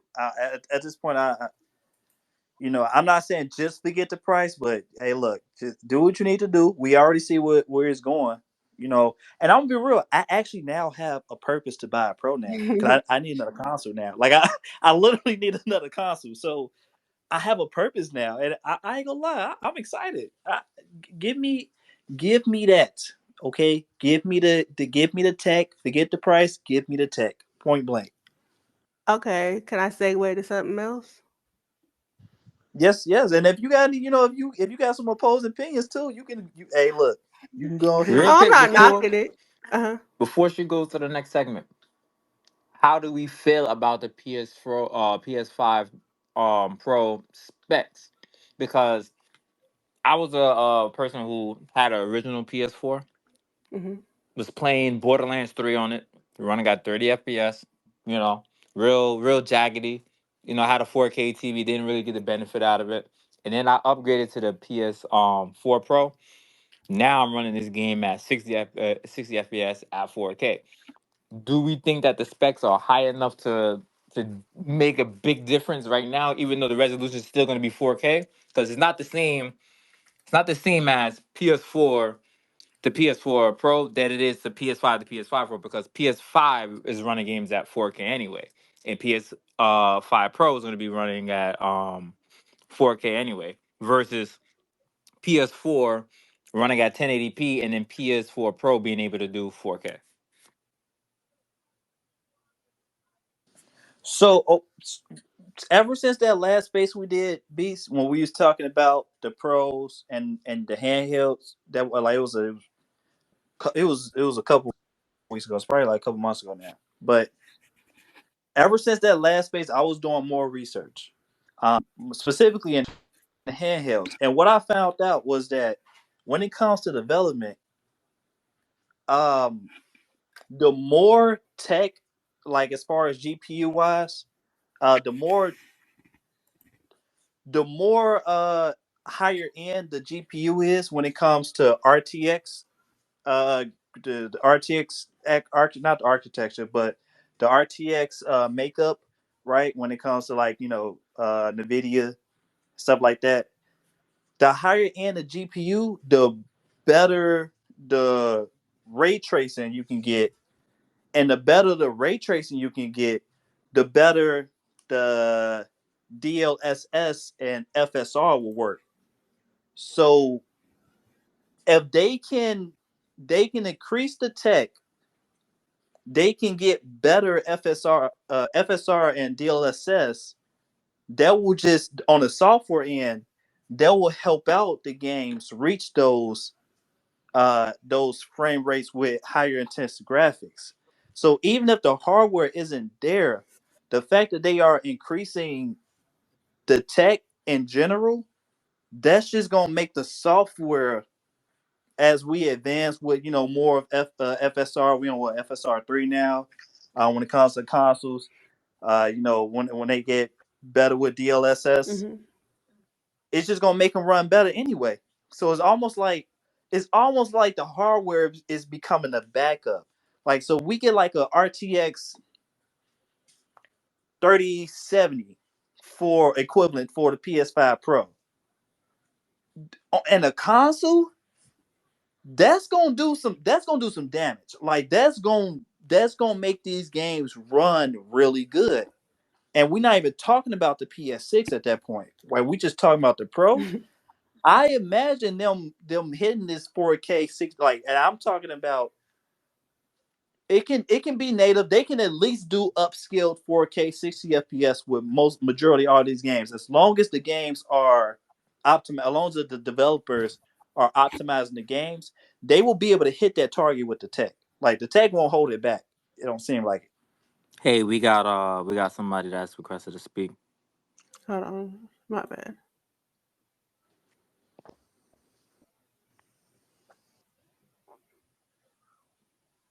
It didn't show up on mine. I don't know. I got it. Oh, Appreciate y'all. Let me say a word. Um, Speaking on the 5 and the 5 Pro, um, and I just put it kind of in the messages a little bit. We're kind of seeing that law of diminished returns. Um, and for most consumers, I'm not even talking about like the hardest or the hardcore gamers. For the most consumers, that's starting to become more apparent. When you were talking about the PS4 to the PS4 Pro, there was still a leap there. Even the PS4 Pro at the time wasn't doing native; it was doing checkerboard in 4K. But there was still a leap there between the 1080 p that the PS4 Pro or PS4 and the PS4 Pro could do. Mm-hmm. Now we're just at the level of, and I think even Sony CEO said it at the beginning of the generation. It's not necessarily about the power, but about how efficient we can make these machines. And so when we're looking at a system like the PS5, it essentially is running what equivalent to like a 2080 Super. Um, and doing 60 honestly really shouldn't be that hard, especially with developers who are like either directly connected to Sony and Microsoft respectively, or those companies who are actually in Sony and Microsoft. I think I think the biggest problem is not necessarily the power of these systems, but more so how much time do developers have to be able to work with the metal of those systems. Because I think oftentimes if we look back at history, just even the past year, let's say, we're looking at games like what's the Star Wars game? Jedi Survivor. Um, that was running that was running like crazy. Horrible, horrible out the gate. Even if you think about like Cyberpunk, it ran so bad that they had to take it off of the store. So I don't think necessarily the problem is the power, more so than it is the time that uh let's call them shareholders. Let's say it's mostly the shareholders' fault because they want their money now, as opposed to trying to see that money come in over time. It's trying to get those games out as soon as they possibly can without having them. And I think you used the word optimize, and that's a great word. Optimize for these systems before they're ready. Where the pro and all that other stuff comes in, I think that is kind of like for lack of better words, a way to keep that time consumption down. So instead of giving developers time to be able to work on these systems, it's like, hey, here we go. This is a little bit closer to what we have, and that's currently going on. Whether it's your 4080s, 4070s, even the 30 series.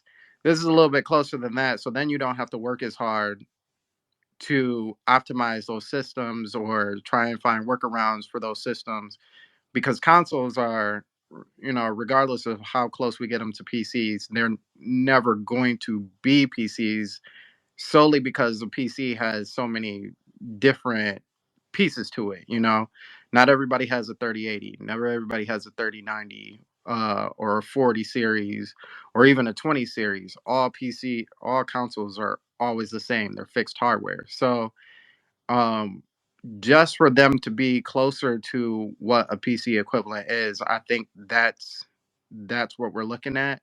But as far as like the 60 frames per second, I to be honest with you, if a if the PlayStation 5 can do it now and you have a performance mode and you have a quality mode, there's nothing that tells me that even down the road, because Unreal and all these other engines are so scalable, that you still couldn't have that on a regular PlayStation 5 and make them stable.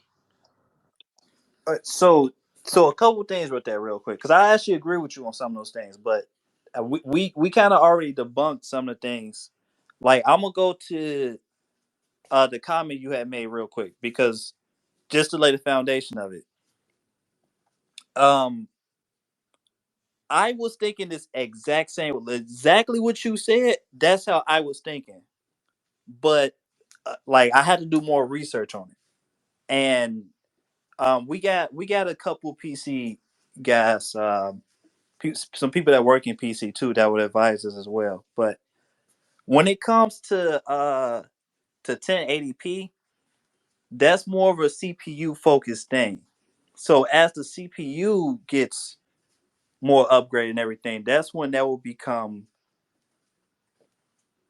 easier to target. But we kind of is the law of diminishing returns doesn't really equate to the consoles right now because we already out of that phase. Like 1080p is we out of that phase right now. They are targeting the 4K because of, and that's why they're increasing the GPUs. When you get above 1080p, you don't become as locked to the CPU no more. That's mostly all GPU focused. Not all GPU focused, but that's when the power of the GPU really starts to kick in. And by mastering 1080p, the only way we can quote unquote master 1080p is through new generations because that's when they actually upgrade the CPU. The pro consoles don't really upgrade the CPU like that. They mostly on the GPU. Um, so again, like it's a double-edged sword. On one end, it is the tech because we're kind of being locked with we kind of being almost quote unquote bottleneck with the GPU, but also is on the other end, it is the developers too. They gotta have them optimized. They gotta have them. Um, well, that's just it is what it is. Optimized. Now, these consoles are PCs. They PCs. They run on the same architecture. They are becoming more and more PC like as the day going by, and like they telling us to our faces that pretty much they're making PCs for our home living room. Because they want to, especially at least with Sony, they want to get that market, the PC market, to come over to them. Why not? The whole point of making these consoles. I mean, excuse me, by targeting the PC players, they are making their consoles more like PCs to appeal to them as well. That way, we can do the same things that PCs do, and we can put their money into Sony instead of going out buying our own GPUs, CPUs, building our own stuff. You know what I'm saying? So it's a double-edged sword. I do agree with you, but they gonna keep pushing the 4K. They gonna keep pushing the GPU because that's what they need to target. Especially, and this is the last thing, especially if we in this new day and age where they not as dependent on the hardware. They are they are focusing more on the software with the DLSS and the FSRs of the world, and that's going to help it get to that 4K 60 FPS. But to help the software, they need to push the hardware because it'll be more easier to implement the software to help the games run better like that. I feel that. Yeah, I definitely agree with that too. Definitely agree with that too. I was just saying, to bring it back to the original point I was trying to make is I'd seen the difference with the PS4 and PS4 Pro. I just don't know what the gimmick or what the new thing is gonna be from the PS5 Pro and the PS5. Um, I don't know. Like it's almost like you can't tell the difference between 4K and 8K, right? I don't see it. Like I thought 4K was like the max that your eye can even look at, like to see how good it looked. So then I just don't know with PS5 Pro. I mean, is the games are gonna run smoother on it, but did they even use the full power of the PS5 yet? I'm still buying it day one regardless because I have to have the latest thing, but I don't think they even used PS5 to its like full power yet. Kind of like how they did with PS3 with Last of Us. Last of Us took like every ounce of power out of PS3 and it can only be played on PS3 unless they remade it.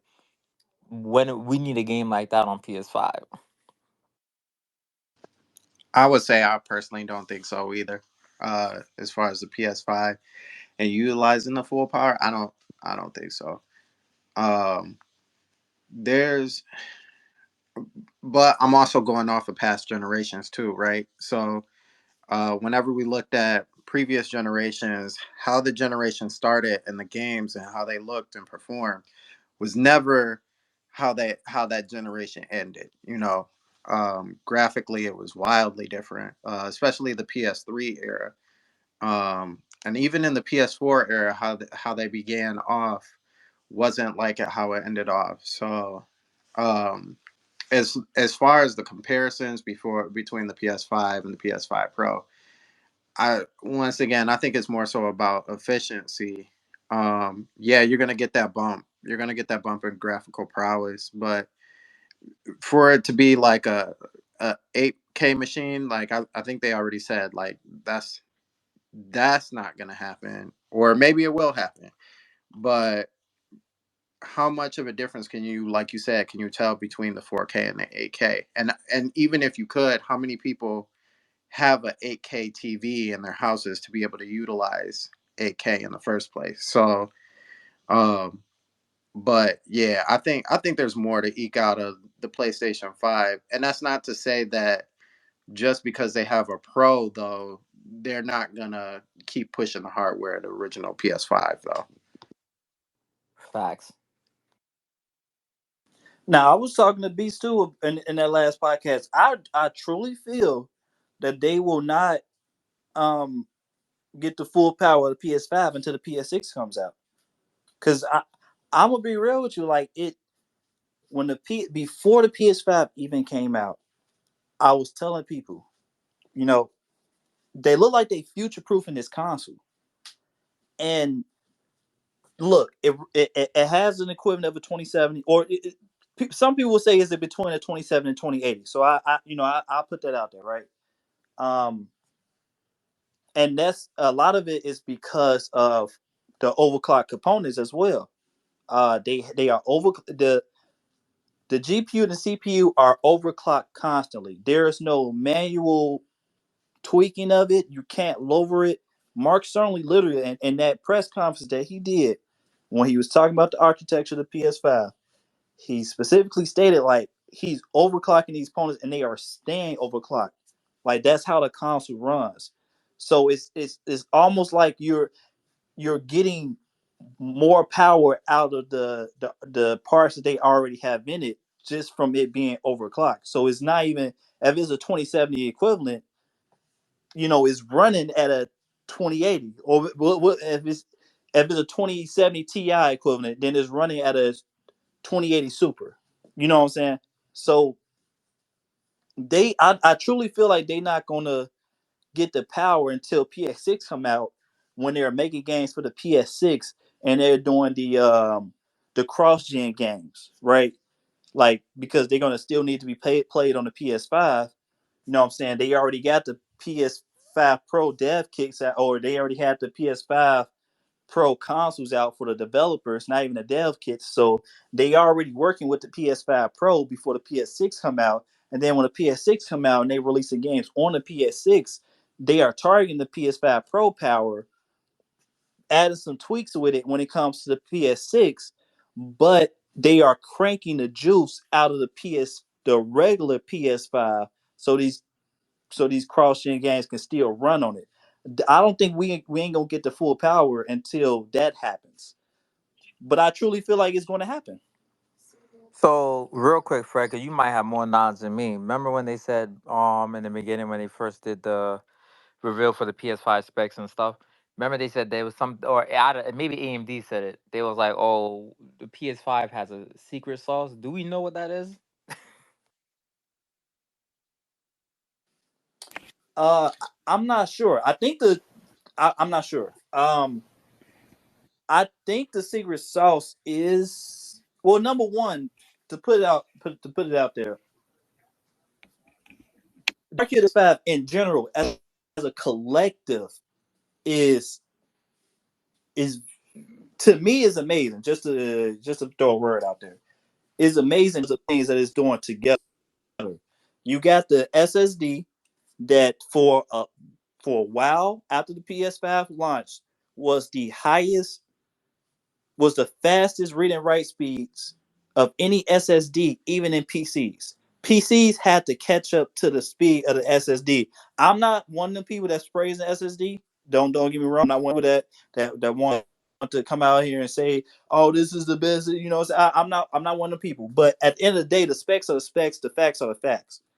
It was the fastest SSD, even from in the PC market. On top of that, they got the overclock components, which, in my opinion, is the most proof thing of the console. That's what's going to get it to run well into the PS6. Like 3 years into the PS6, I really feel like we're going to be having cross-gen games. Kind of almost like how they're doing right now, but still, we're going to be having cross-gen games because the PS5 going to be able to run it. And then on top of that, you got the cooler system, right? Well, if you play Astrobot, you know everything I'm talking about. So, you got the cooling system, and then you got the liquid metal and the motherboard. So all of that stuff working together, all that stuff into one console.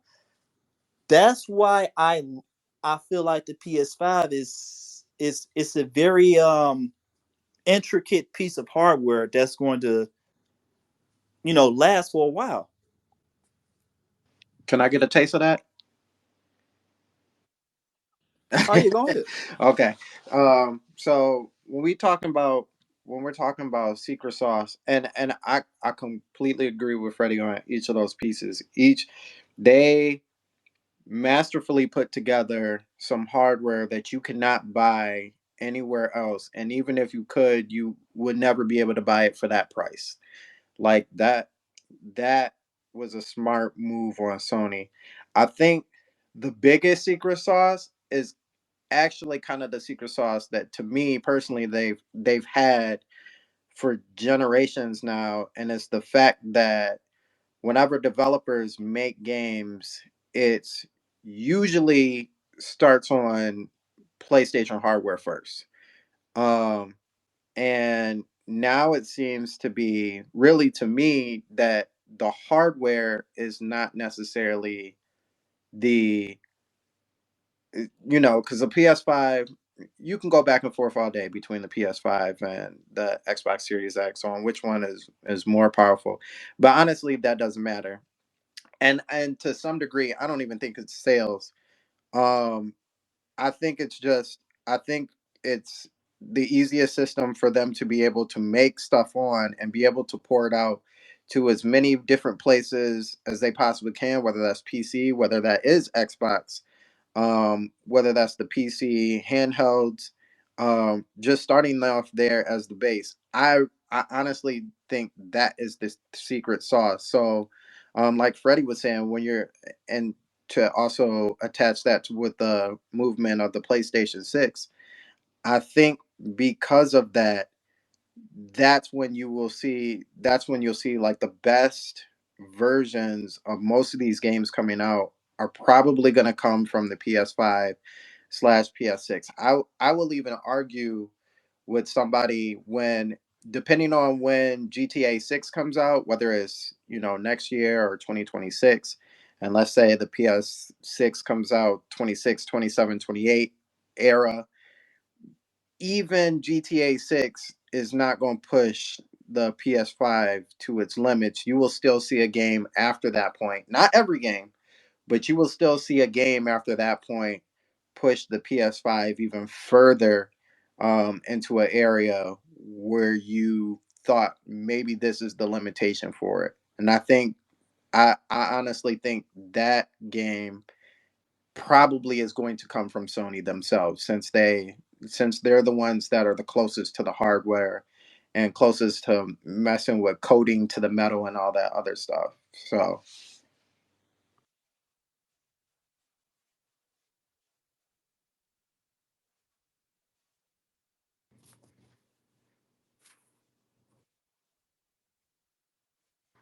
All right, I think we can get to the next segment.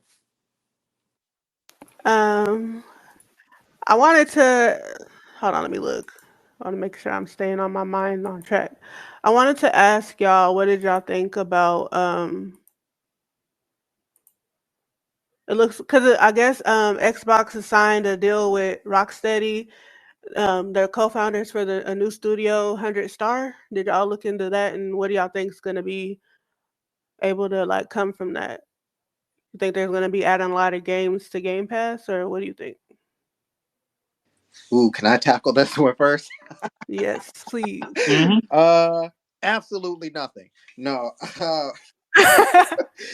uh I've been saying this for a long time, and I don't want to sound like a bully of Xbox or anything like that, because I feel like we as gamers and like enthusiasts of these game companies and stuff like that have to keep them to a standard, but not so much so that it's kind of detrimental to the company. Because in reality, like we need all three of these companies for real, not just two. We really do need all three to really push a healthy basis for gaming.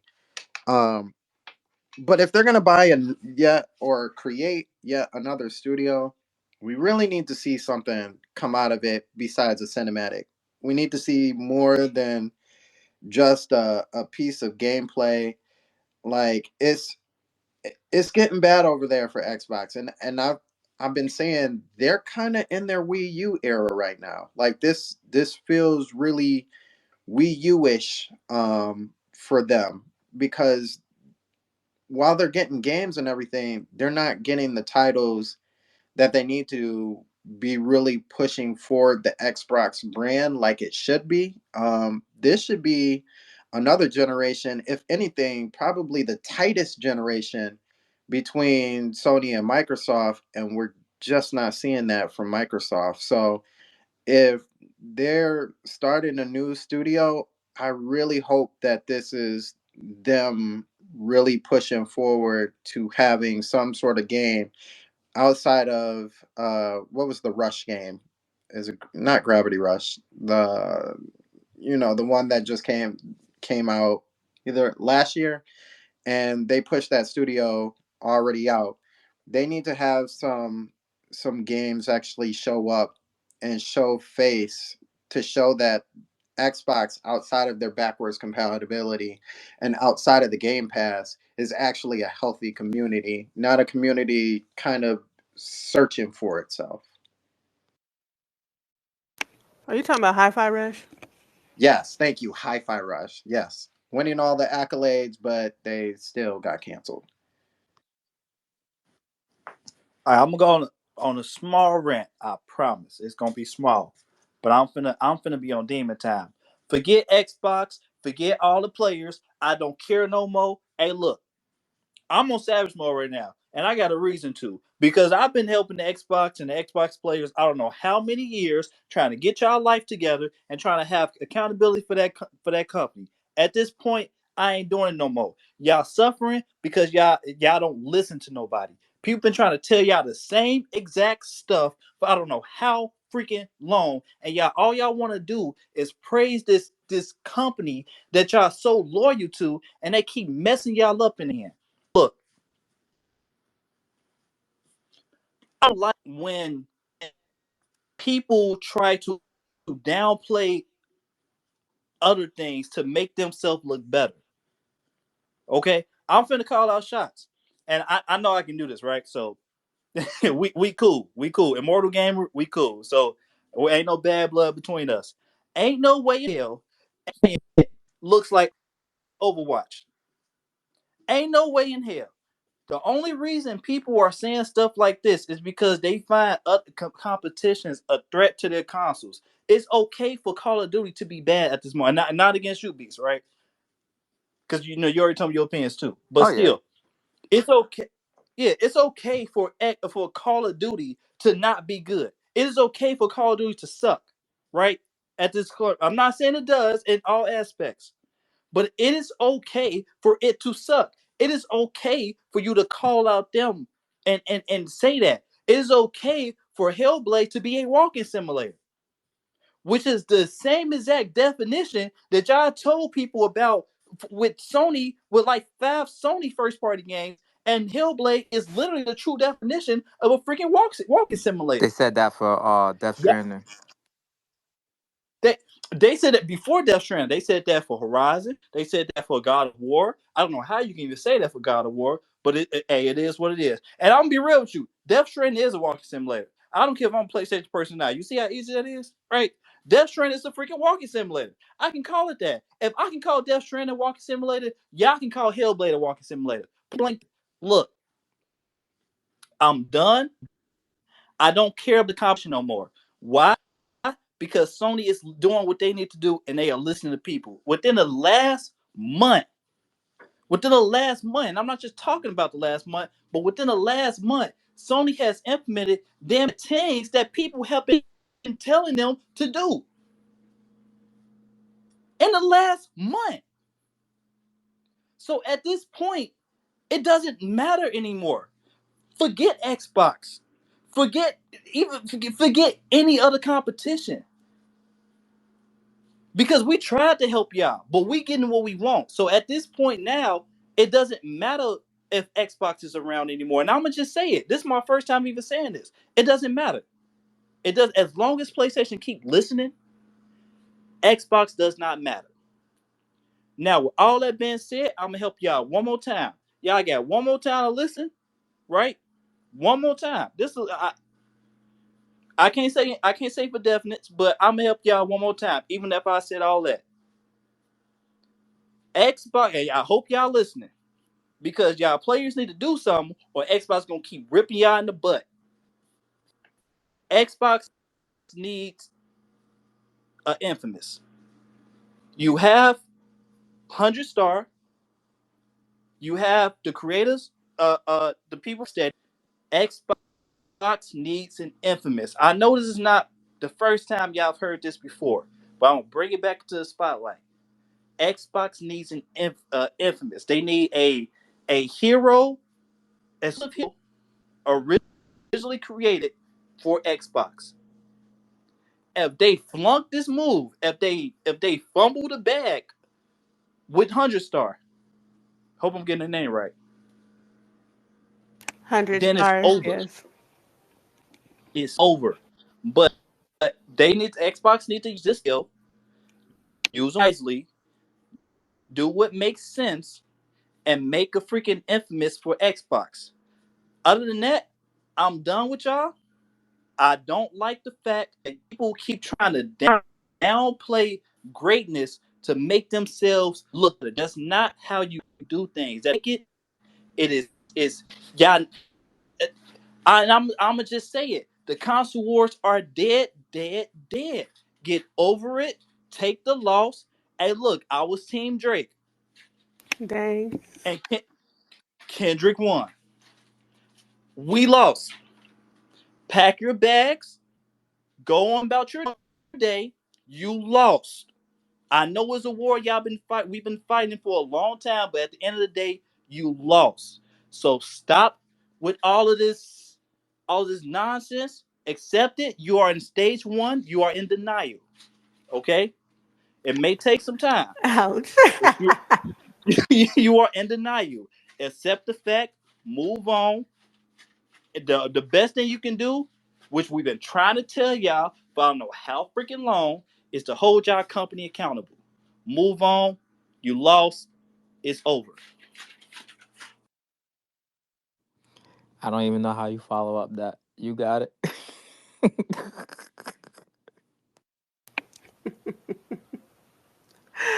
Oh my goodness. Is there anything else that y'all would like to touch on that subject, or should I like move on? I mean, there's some things to say. I mean, like I don't want to Because make. you're tangent. Like a lot of people will have a lot of arguments to say. Like they might have a chance. The studio might bring some new light.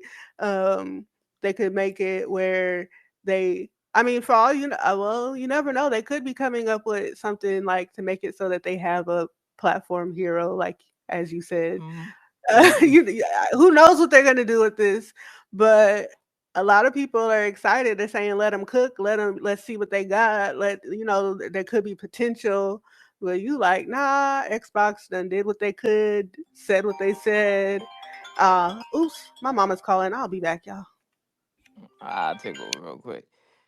The best Xbox was Xbox 360. That's when they really cared about the gamers like that. I mean, you had the first Xbox, Xbox 360. Xbox One was a fucking, I hated that. And then with the series, I have a series X. But Microsoft whole plan is just to get as many people on Game Pass as possible. They don't care. That's so Fred.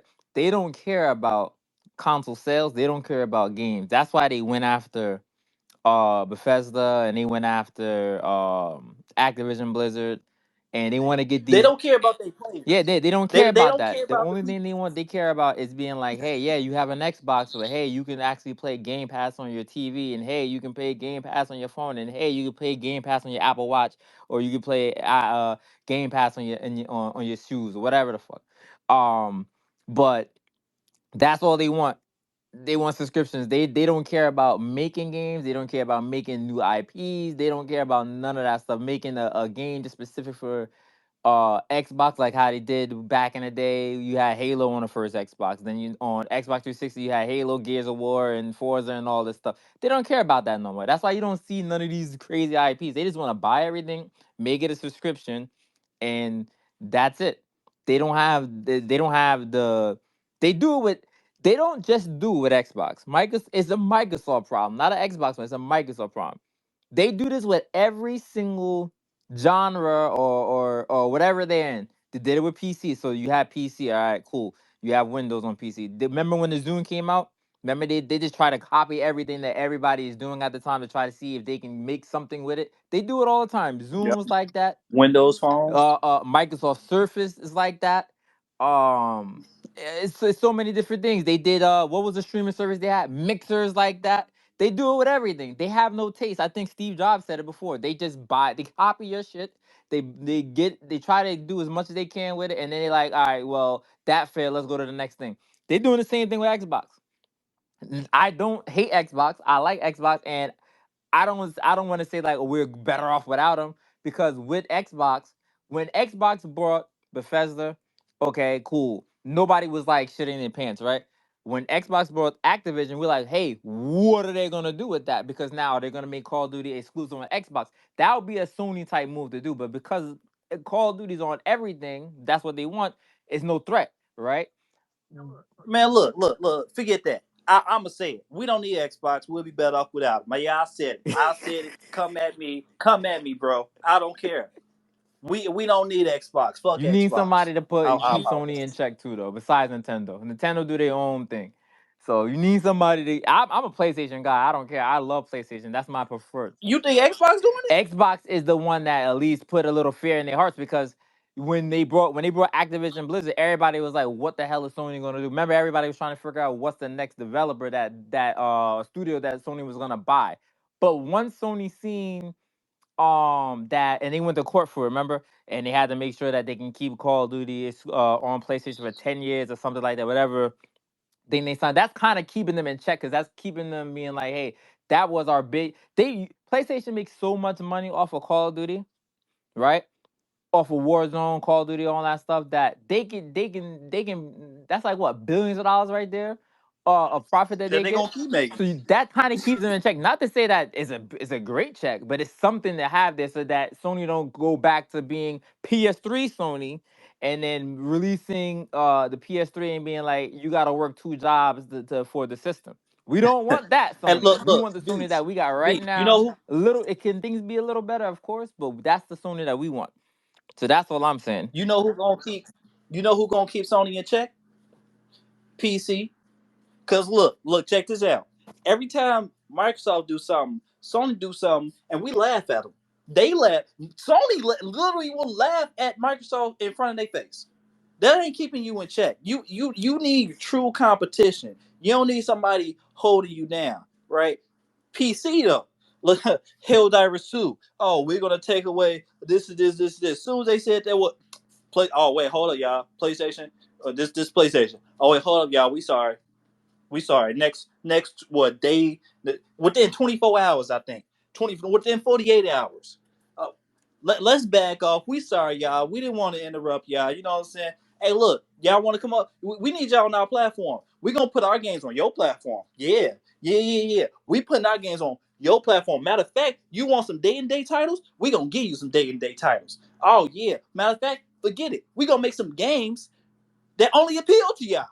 Yeah, PC keep them in check. Fuck Xbox. I'm done cursing. I feel like PC is just an addition. I don't know. Since we started playing video games.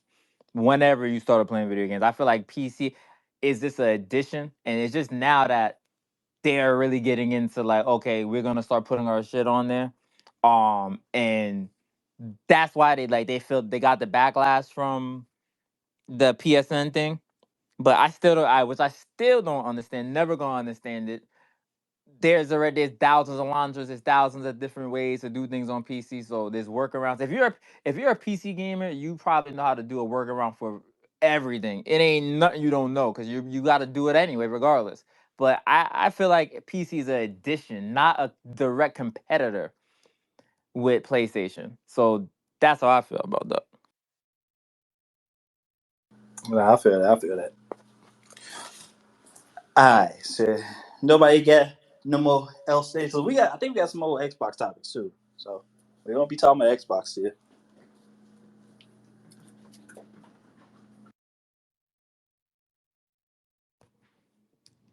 So what was the news from Xbox this week? Do we know? Let me see. You want me to take over? Yeah. What? Because I don't. You gotta ask her because she was on hosting, but I just didn't. I don't know the news from Xbox this week. All right, hold on. Let me go to the topics real quick. Um, so we got. Let me see. Okay, so Black Ops 6, we had reported a little bit on this last week, but Black Ops 6 is officially coming to Game Pass. They announced it, and it will be in Game Pass day one. So yeah, Black Ops 6 is in Game Pass. um, That's a good thing. I've been, yeah. I mean, might as well look. Xbox already said that their first party titles are coming to Game Pass day one. So if they did not put Black Ops 6 in Game Pass, then y'all would have been once again lying to the people, lying to the consumers. So I mean, why would you not put Game Pass into? I mean, why would you not put Black Ops 6 in Game Pass? No, No, that you're not gonna buy a company for billions of dollars not to put their game in the Game Pass. They did it with Starfield. They was gonna exactly. do it. They was gonna do it with Call of Duty, and I feel like that grows Call of Duty even more, because you already got the best mode in Call of Duty is already free. We all can play it. Warzone. I play it every day. That's the best feat. That's the best mode in Call of Duty. That's what makes it the most money. That's what most of these people play. You putting the main game on Game Pass, right? And what is gonna end up doing is if you didn't get a console by now, come Christmas time, holiday season, whatever, little Timmy's gonna ask his mother, like, "Hey, mom, I can go get a Series S for $200, and then just we have Game Pass for 2 years, and I could be able to play with all my friends on Call of Duty."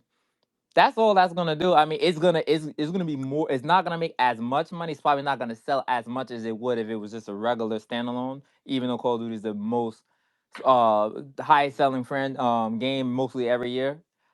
Besides last year was Hogwarts Legacy, I think. But That's all that is gonna do. It's gonna be way more people playing that game now that it's on Game Pass versus it not being on Game Pass. Facts. And I'm tired of playing. I'm tired of paying for Call of Duty. They didn't burn me out damn near twice already in a row. So I'm tired of paying for Call of Duty. Yeah, and as a long term Call of Duty player, I don't like nothing that's not Warzone. I hate the regular multiplayer now. I don't like the matchmaking. I don't like the maps. I don't like anything about this. I can care less about the campaign anymore. Even though it's good to have a campaign versus other games that don't have a campaign, but Battlefield don't have a campaign and etc. stuff like that. But it's just feels like the perfect game to put into Game Pass because it's one of those live service type of games to have in there. Um, Certain other games like you would never see a God of War going to Game Pass or anything like that. But this is what Xbox has to do in order to stay alive. If they don't do stuff like this, that's it. No, facts. And so one thing that I was trying to get, and I know people, it's okay if you disagree with me on this stance. It's totally fine. But one thing that I've been stating for a very long, like literally for years now, ever since they was getting into buying Activision and stuff like that, I truly feel like they should split up Call of Duty. Especially now that it's official confirmation that it's in Game Pass. Right? We didn't have that official confirmation at first, but now we do. It's more apparent that I feel like it's more apparent that to me that it's a good idea to split up Call of Duty. And what I mean by that is every Call of Duty every year don't have to launch with single player, multiplayer, zombies, or survival or whatever it is, right? Or Warzone, right? You can keep Warzone how it is, keep it for like 2 or 3 years, right? At least 2 or 3 years. You can update it, but at the end of the day, it's a live service game, right? So keep it for like 2 or 3 years, um, which they kind of doing right now, right? They're kind of doing it, but not exactly. Keep the multiplayer around for 2 or 3 years. Zombies, keep that around for 2 or 3 years. I think they should go back to old style of zombies, but keep adding DLC for 2 or 3 years. And then every year, what you can do is you can um you can have a single player campaign, right? Where you developing every year a different campaign, and it's literally just a single player experience. It don't have to be tied to the multiplayer. It don't have to be tied to Warzone. It don't have to be tied to zombies. It's just you telling the story. Because I'm gonna be real with you, a lot of people ain't really play the campaigns like that, right? Statistically proven that most people are on multiplayer, but especially it being in Game Pass, and especially since you're still selling these games on the Sony console, you can release what a $40-50 campaign every single year, where you ain't splitting your focus between everything, right? And you can capitalize off that.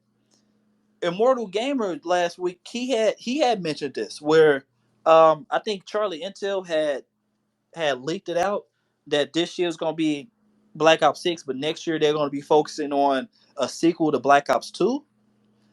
That can be a just a straight up single player game. You don't have to launch that with a separate multiplayer with new maps and new guns and all that. Just have that be a single player experience. You got it on PlayStation. You charging $50 every freaking year. You already getting the live service money when it comes to the multiplayer, the Warzone, and the zombies. And you can update those sporadically. And and then another thing about that, I see I'm helping Xbox again. Another thing about that is like if you can update those whenever you want to. So 1 month it can be a Warzone update, and then the next month it can be a zombies update, and then 2 months later you can have multiplayer updates, right? To where it feels like even though you're not updating every single aspect of it at the exact same time, it's still the same game, right? At the end of the day. So you're still driving that live service element into the game And you can have that be like the app that they be doing, right? When you log into Call of Duty, you got all these different subcategories and everything. You go to the different. You can have all that multiplayer be one aspect, and then have the single player be another aspect. So can I ask a question and kind of give a basis off this too? Since we're talking about consoles, we're talking about Microsoft, and I'm not too versed with Microsoft, but do y'all mind if I ask a question? Go ahead. Go. Okay, so it sounds like with uh with Microsoft, especially with buying up these companies and stuff like that, and you guys keep talking about live services, it almost sounds like now the big three are really trying to they're all in gaming, but they're all trying to find their own specific pillar that doesn't necessarily clash with another company, but it almost kind of crosses into another company. So like looking at Microsoft, well, let me backtrack. Looking at like, Nintendo's doing the handheld thing. Like we've always known they've been the king of the handheld market for forever. They got the PC handheld market and all that other stuff. And so like the one thing that they have is, their exclusivity. They got the first party titles and stuff like that. Yeah, I know you can do the whole thing with the PCs, and that's a whole another conversation for another time. But there's also some live service stuff there. So they have their really kind of their own pillar. And when you look at Sony has like, the cinematic games, those games that are really engaging that have like the movie styles and stuff like that. So engagement as far as like graphical prowess and everything like that. And that's really kind of like, for the most part, Sony's like touting that experience of like, a movie style, like something real intricate like that. And it seems like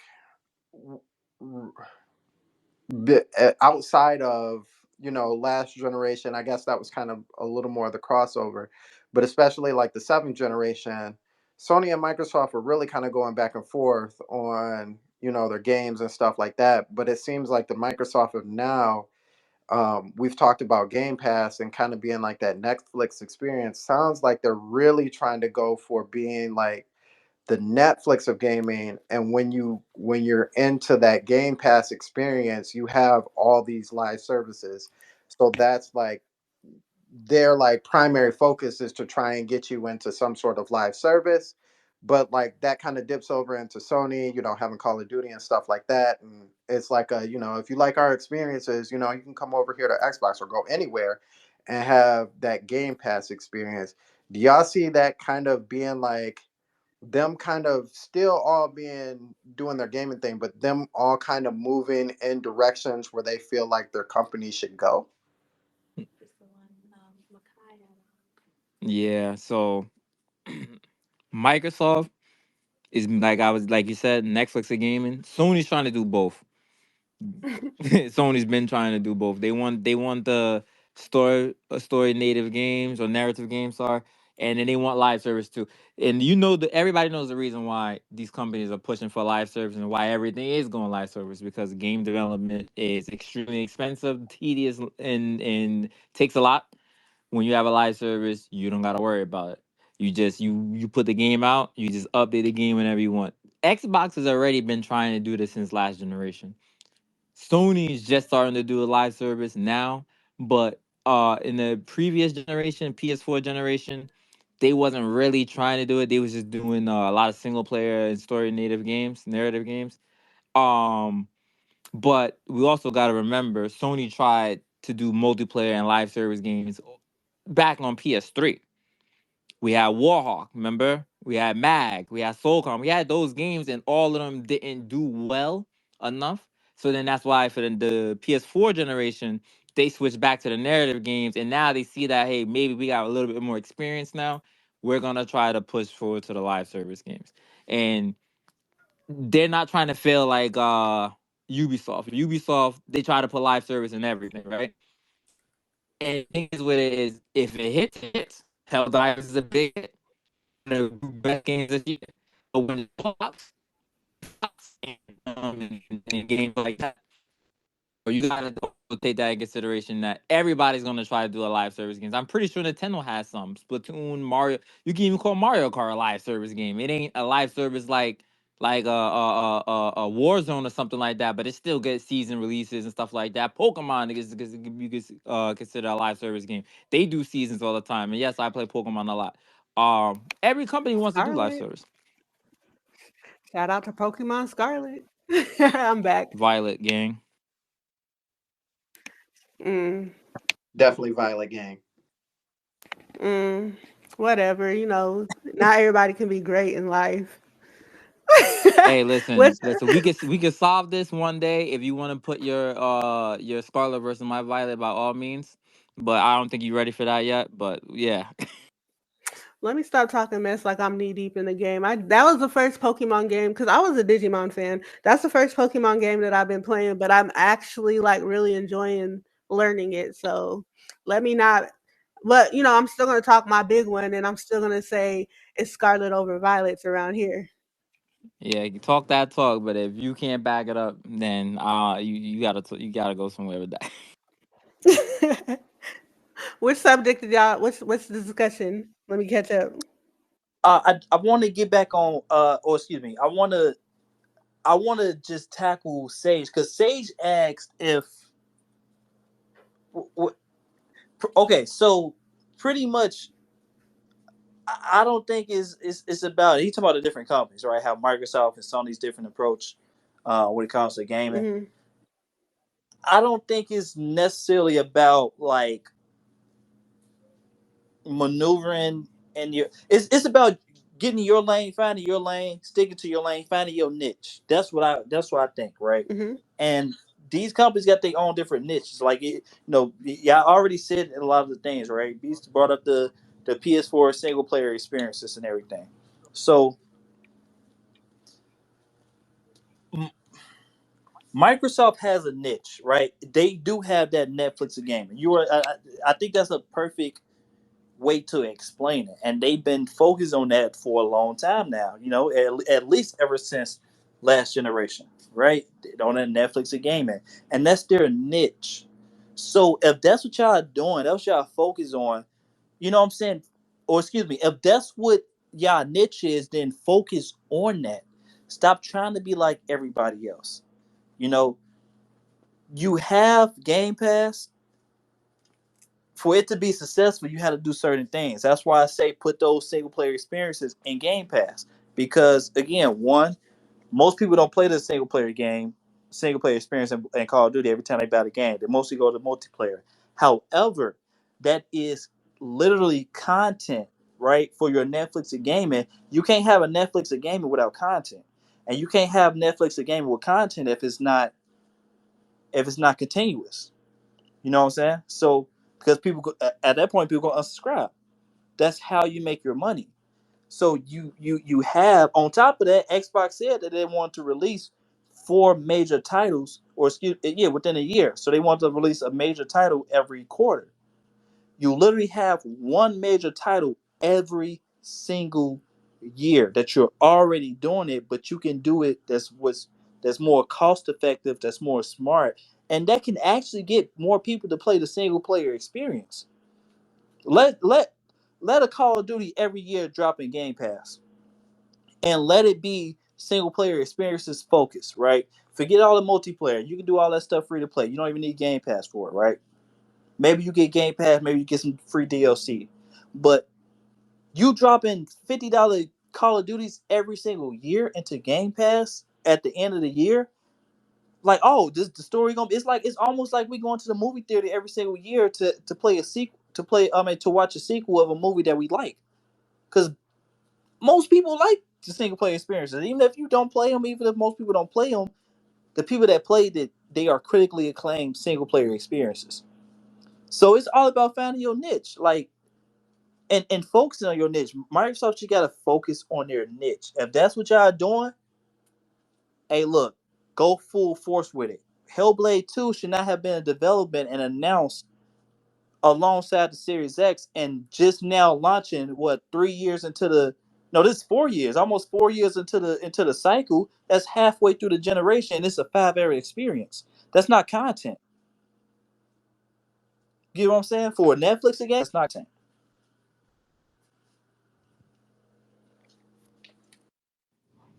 Wasn't the Hellblade studio a mobile studio at first when they released the first Hellblade? I don't. And now, don't quote me on this, right? Because I'm not sure exactly. I don't think they were mobile gaming developers. Hellblade 2 was. I mean, Hellblade was a double A game that they turned into a triple A experience. Right. I gotta look that up real quick. That's so. I know I keep talking, I but typed it in. I Let me actually, see. I actually want to bring this up too, and I want to ask y'all a question. So we see Mm. how one cost effective way, right? Especially we talking about Game Pass and games of service and stuff like that. One cost effective way and something that's critically acclaimed is the half prequels, half sequels, right? So like you got Spider Man, now you got Spider Man Miles Morales. You got Uncharted, now you got Uncharted Golden Abyss. You got Infamous Second Son, now you got Infamous First Light. You know those types of games. Some will say those games are even better than their their original games, but they cost less, they lower experiences, and they're easier to make. And we know that those are more successes, right? Hmm. How do y'all feel about the opposite though? When say games like Hellblade 2 or dang, it's another game, Astrobot. That's another example where you got double A games turn into triple A experiences. Do y'all feel like we should see more of those types of games? I know Astrobot is not out, and a lot of people haven't played Hellblade 2. But it got critically acclaimed. Whether it's from Xbox players or not, whether they just want to critically acclaim their own thing or not, at the end of the day, it's critically acclaimed by Xbox players. So it is what it is. Do y'all think that that's a good strategy that a lot more studios should focus on? Absolutely, man. I think, and in reality, I think that that's something that like we actually stopped doing that. We seen that was more prominent like in the earlier years. Like if you even think about it, and I know it's not exactly the same, but if you think about it, it's almost like these companies make seem to make more money when they use smaller budgets to build out same games. Like perfect example, like Square Enix. When you're looking at like games like Triangle Strategy or Octopath Traveler, stuff like that, like they're using these smaller budget games to get in extra money, and I think that's really helpful or really healthy. One for the consumer because we're not getting the same rinse and repeat strategy and style of the games that we normally get. But two, it's also like a quick buck. Like you go into the lottery, you go to the store for the lottery and you pay for that dollar or $2 lottery and you won versus going to pay for that $20 lottery and hopefully you win. Um, I think I think the problem comes in again where it's a lot of the stuff has to do with maybe even the company themselves or the shareholders. They want that big buck, and so you've got more of these titles.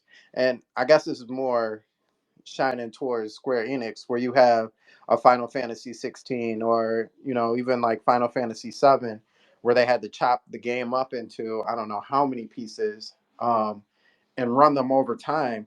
Having those smaller experiences makes it easier to get to to build up and put into those bigger experiences.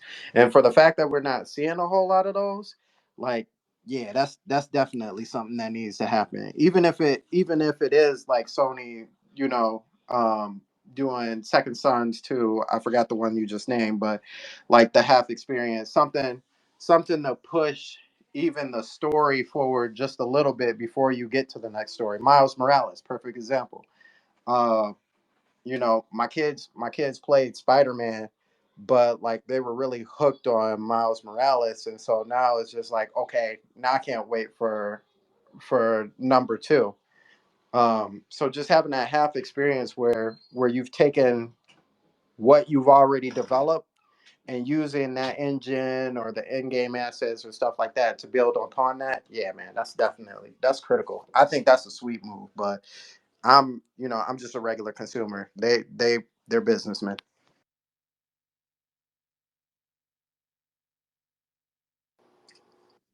Yeah, I feel that. My bad. I had to step down because I couldn't see Sage, so I had to refresh, and now I can see him.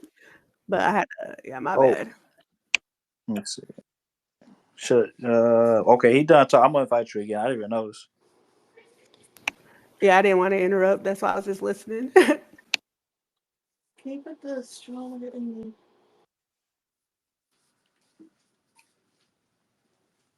Okay. You got any opinions, Beast? Or Debbie, y'all wanna tackle that? Real quick on that, I always love those AA games. Just like Sage was just saying, I love Octopath Traveler. I love Triangle Strategy. These these are the games that you need to offset the AAA games to try to fund those AAA games rather too as well. And in that, it's good to have those games too because it brings more diversity to your platform. Nintendo does it all the time. I don't think they would consider Bayonetta or a AAA game. I think that's still a AA Studios as well. But like just to have that those type of games, we love them. Those are some of those games are the best games that you can even play. Didn't cost that much to make. You get a wild profit off of it, and then you can turn it into a AAA game down the line, and people love it until they go and try to ruin it with something else. But usually it's good. But yeah, I like that. I like it because it's like you said, it helps fund the AAA, but it gives you like everything that you need because double A ain't nothing to sleep on. Like it's like they're like fixer uppers that some of them end up being like so great that you don't even care that they're not up there. And then the studios behind them, I actually like that. Like I said, I'm a person that watches people play games, and then it makes me want to play them. When they do it like that, it gives you that feel of like, okay, I I can't wait until it gets to be where you can see it going. And then I like that because it's like you're starting from the bottom and then you get to see the growth of a game or like a whole series or franchise. And then you get to like grow with it. And then once it becomes a AAA game, then can't nobody really say nothing because it has the backing and the people are gonna like fight for it.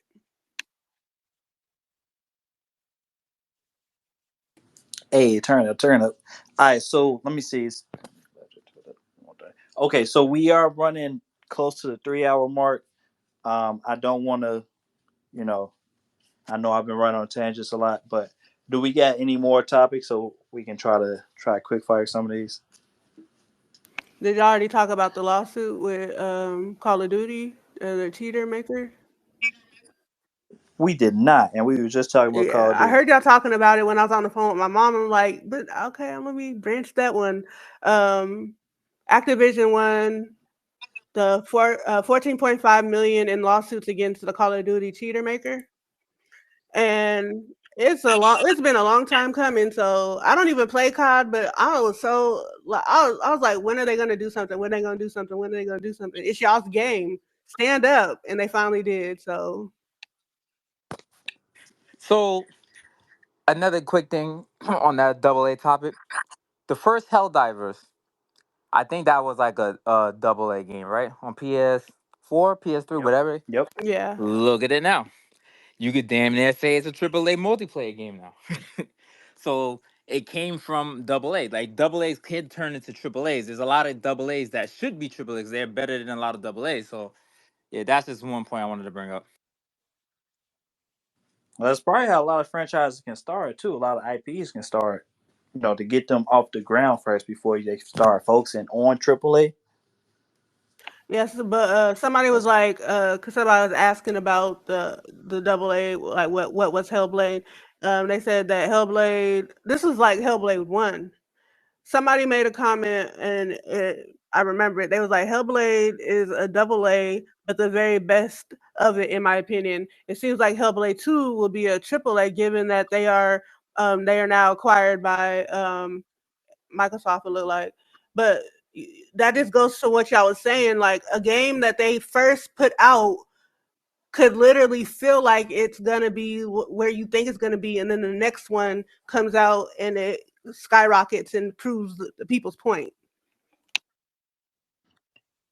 I Mm-hmm. would even argue that you know Xenoblade, the original Xenoblade Chronicles, was not a AAA game, and look where it's gotten to now. You know, just that even Monolith, the company behind them, they've been bounced around a few times, and because of that, now they're with Nintendo, and that's an iconic. People want Xenoblade. Um, so that's a perfect example of, and they come out with half stories, and those, I think, especially after what was the second one, the I can't remember the title of it, but basically the Xenoblade Chronicles 2, um, how nobody bought that at first, and then come to find out, if you want it now, is $100, $200 to even own. That's become a thing now. So now that Xenoblade Chronicles 3 has its own little half step, if you will, like now everybody's trying to buy it. I think that's also a healthy piece. It's like late people who get into the entry, they see something and they're like, oh man, I want to try this experience. I may necessarily not get to this experience, but the closest experience is this half step. Let me check that out. And it's like, well, that's not available for you, but just know that this isn't the first time or the last time we'll do this. So the next time it comes around, it's like, okay, not only am I knowing I'm going to get this experience, but I know I'm going to get what's going to come next after the end of this story. It keeps people enticed, and engaged in the series as well.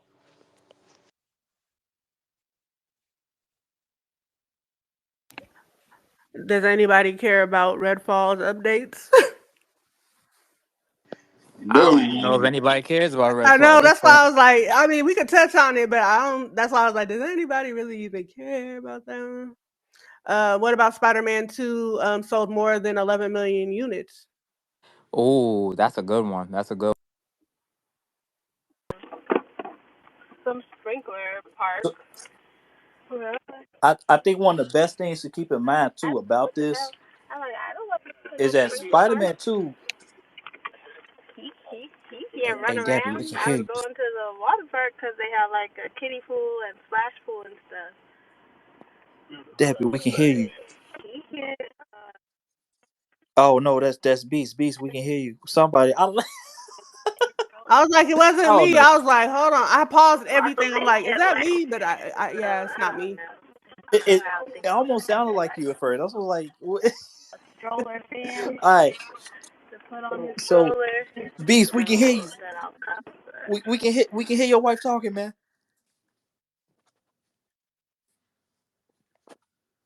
All right, bet. I just ain't want I ain't want nobody to say nothing. You know what I'm saying? All right. So uh, dang, what was just what we talking about? Spider-Man 2, 11 million units sold. Oh, I just want to point this out too. Spider-Man 2 selling 11 million was on PS5 only. I just want to point that out. And that was as of 420 that they did that. So, yeah. Now, okay, do you think Now, it's just because it's Spider-Man? well, so okay, so let's think about it like this too, right? I think that that game could have sold more, but I'm gonna be real with you. I think this is a case of how content creators actually damages an IP more than helps it, and this is a rare case. The reason why I say that is because I think more people would have bought this game if they were not seeing all the Spider-Man 2 clips of people swinging around and doing all this, making all this content. Because at the end of the day, like some people just want to watch people play the game. Like they enjoy that, you know. So when they seeing all this spider, and this is going off of a Mm-hmm. hunch, you know what I'm saying? I don't have no stats to prove it unless you want to bring up all the engagement, right, that Spider-Man 2 content gets, right? Mm-hmm. But other than that, like I truly feel like content creators, people are looking at content creators post their clips, post their videos of people swinging, gamers swinging around, you know, fighting people. I don't know, but I do think it would have sold more if people were not so interested in seeing the content of it. So you trying to say like YouTubers, Twitchers, and TikTokers, they posting their content made a lot of people, more people go buy these games, right? The opposite. Usually I think that's the case, but I think for this game, it made some people hold back. Now I think a lot of people are waiting on a sale. So like, let me just see, the enjoyment that other people are having, because when Spider-Man 2 content, if you don't know if you're on Instagram or sometimes on Twitter, if you seeing all this Spider-Man 2 content, it's like if you're not really like that gamer, like that enthusiastic gamer, right? You know what I'm saying? You probably don't even have a PS5 at this point. You probably still got a PS4, but still, people are just looking at the content and enjoying it. It's like, well, I don't really need to get the game right now because I'm getting something out of it right now. You know what I'm saying? I'm enjoying people posting their clips. So I think for this specific game and this specific instance, and I ain't even talking about Spider-Man 1, I'm not talking about Miles Morales. However, I do gotta say, when looking at the sales of Miles Morales kept going. Like well after it launched, years after it launched, it was still, charting on NPD Mm-hmm. sales, right? So I do think that this game is going to keep going, especially when it started getting discounted, when it started, we started getting sales. This 11, I can see this 11 million turning into 20 million, within like reaching up there with the other Spider-Man, with Horizon, with The Last of Us. I can see it reaching 20 mil. Let me say 16 mil. I can definitely see it reaching at least 16 mil, within a couple of years, Mm-hmm. right? Maybe like the next 2 years, 3 years. I can see lifetime sales 16 mil. I can definitely see that happening. Okay, here's something else. I'm afraid to get you started again because I know how you feel about PlayStation. How do y'all feel about Stellar Blade? Was April's #1 best-selling game in the U.S., and then Helldivers 2 was the second best seller. Oh, go ahead, go off, Fred, go off. Let's hear you go ahead. To be honest with you, I actually don't have nothing to say Okay, about that. I'm shocked. I'm shooketh, shocketh, and I'm actually kind of proud of you. Maybe it's because you already had so many tangents that you just is like, let them, let me let them make it. No, hey, it is. It is what I've been talking about Stillblade for a while too. So like, it is what it is. I'm happy that we can get a sequel. That's all I want to say. Mm-mm. Did you already discuss Dragon Ball, Sparkling Zero? Oh no, let me go off. Okay, hold on. Let Let me them cook, y'all. Let them cook. let me. Now this is gonna be short though. Um, the thing about this character reveal, right? They showed this character reveal of a lot of all the fusions. So Go Tanks, Go Gogeta, all them, Mm-hmm. right?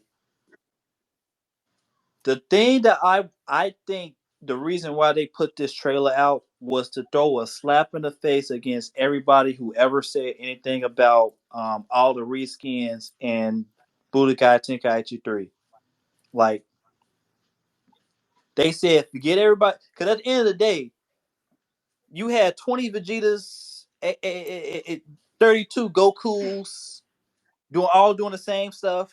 Probably a slight little different variation. Maybe not a two-handed Kamehameha, maybe an angry Kamehameha. You know what I'm saying? Like, you got all the Z Warriors doing high speed rush. You got all of the main characters doing full volleyball attack, or whatever you call it. Like, this trailer looks like, even if we have 18 Vegetas and 22 Gokus, we still going they all still gonna play different. Like, they gonna have different combos, with their abilities. They gonna have different, animations. They gonna have different moves with all those characters.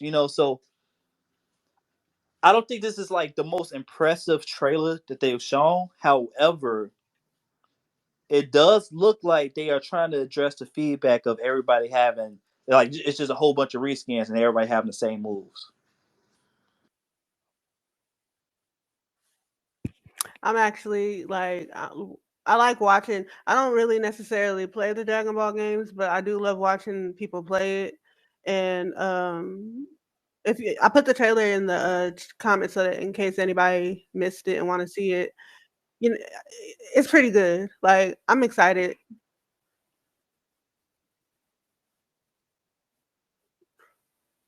I'm once again surprised at you, Freddie, but in a good way. Wait, Because what I when you do be this time? cooking, and I'm like, okay, he done. He didn't. He made us a light meal. He didn't go. He didn't dive deep, deep. Sometimes you gotta just toss something in the oven. Yeah. You know? Well, what do you feel about the multiverses relaunches to more than 114,000 concurrent players on Steam? Oh, I'll take that one. That's that's they should have did that in the beginning when they first released it. I don't know why they even got rid of the game and they came back again. I think it was a beta they were saying, and then they took it down and they put it back up. That's a good game. Mm-hmm. That's a good game. People wanted those characters, and it plays similar to Smash, but not too similar to Smash. Like, it has its own distinct feel. But people Mm-hmm. really like that game. That's a hit for Warner Brothers. They should be proud of that. Me being that they messed up all the other franchises they had at the moment. And I, Yeah, they did. They messed whatever. Anyways, but yeah, that's what you want to see. And then once again, that's their live service game. See, everybody has a live service game.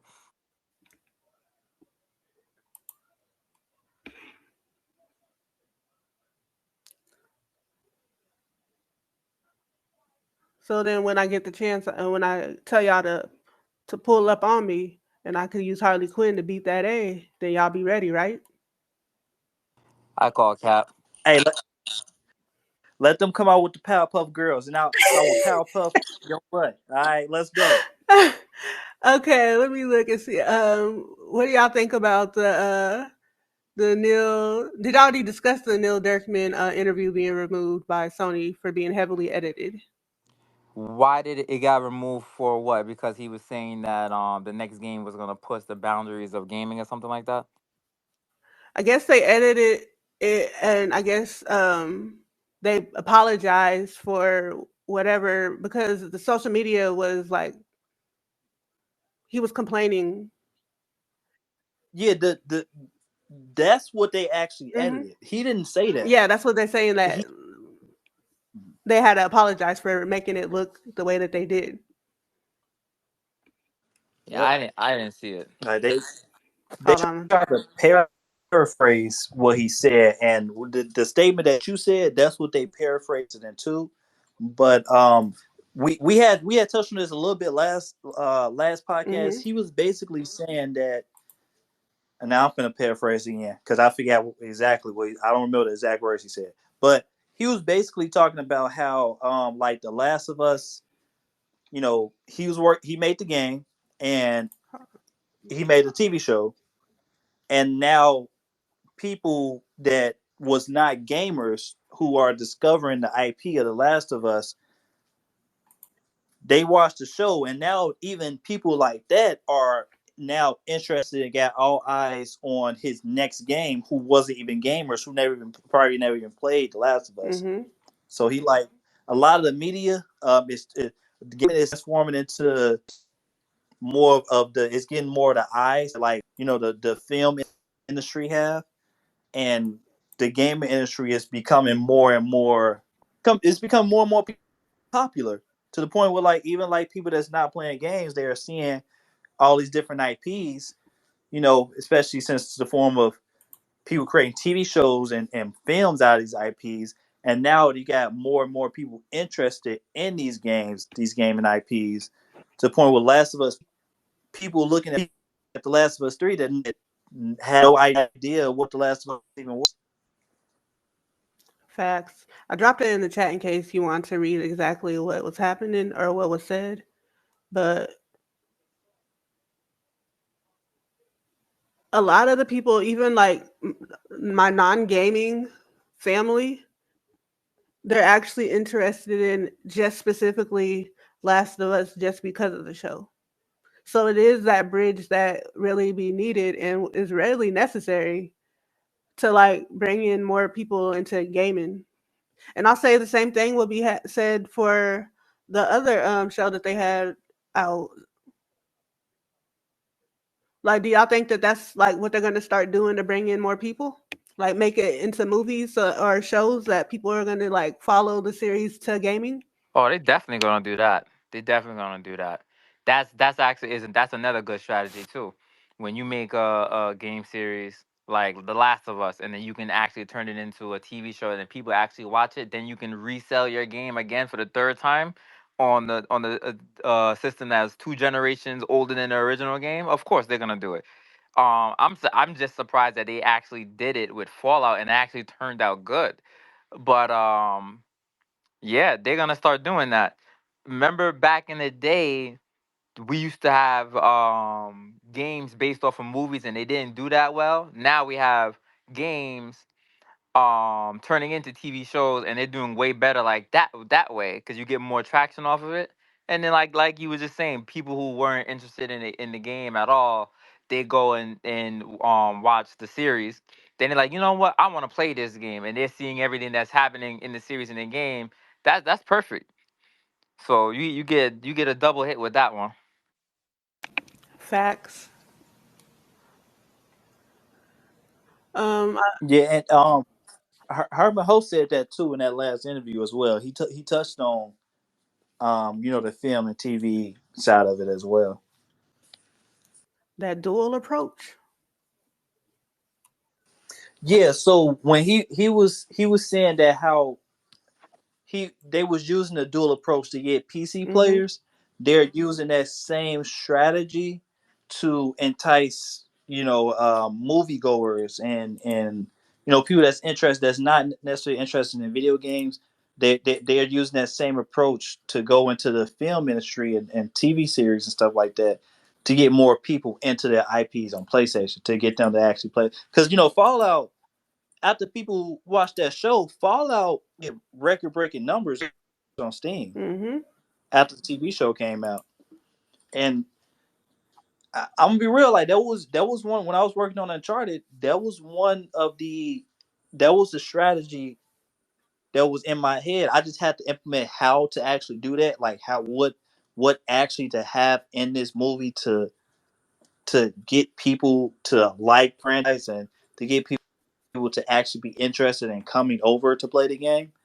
But it was literally that exact same strategy, the exact same strategy that Sean Layden had. I got to put this out there again. He had mentioned this before, at least on the PC side, and now they really doing it when it comes to the films and the TV, trying to get everybody to get interested in the games on PlayStation.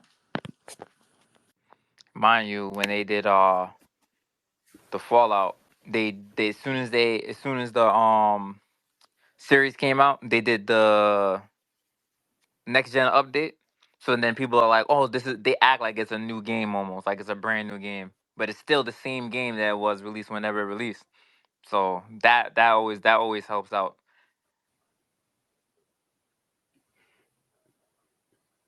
It's gonna be good regardless. Um, I don't know if y'all touched down on this, but I think it might be the last topic of discussion. IGN buys Gamer Network and site crashes. It's back up now, but it was down for it was down.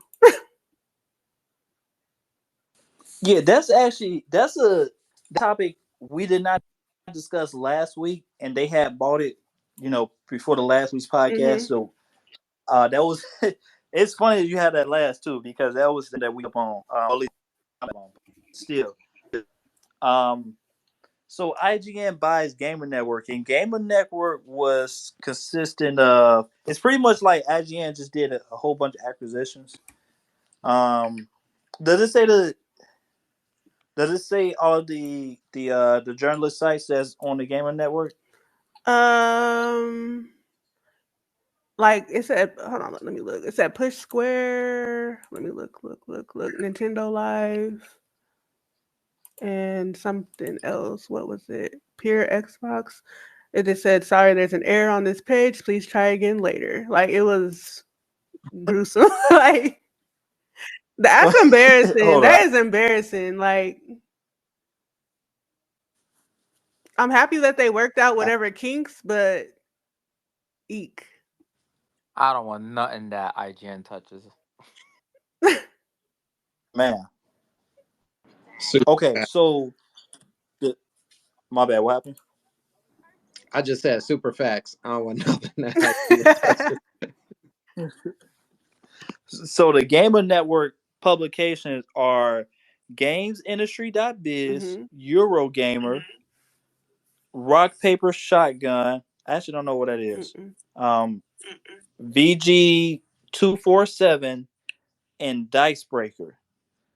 So they hold all of that with outside Xbox. Wait, no, the business also hold all the hold shares in them. Okay, but yeah, so IGN just literally got, and these are some some big names like VG247, GamesIndustry.biz, Eurogamer. IGN just they literally just acquired all of them. I mean, but what? All right, what exactly is that gonna do for them though? Because IGN was already big enough as it is, so they brought these companies so that people can hate all the stuff that they do now too. Because that's what IGN got, like no gamer really goes to IGN for anything anymore, unless it's like a truthful article. But like in terms of their reviews and stuff like that, we don't go to IGN for stuff like that. So I don't know what it's gonna do for them buying it.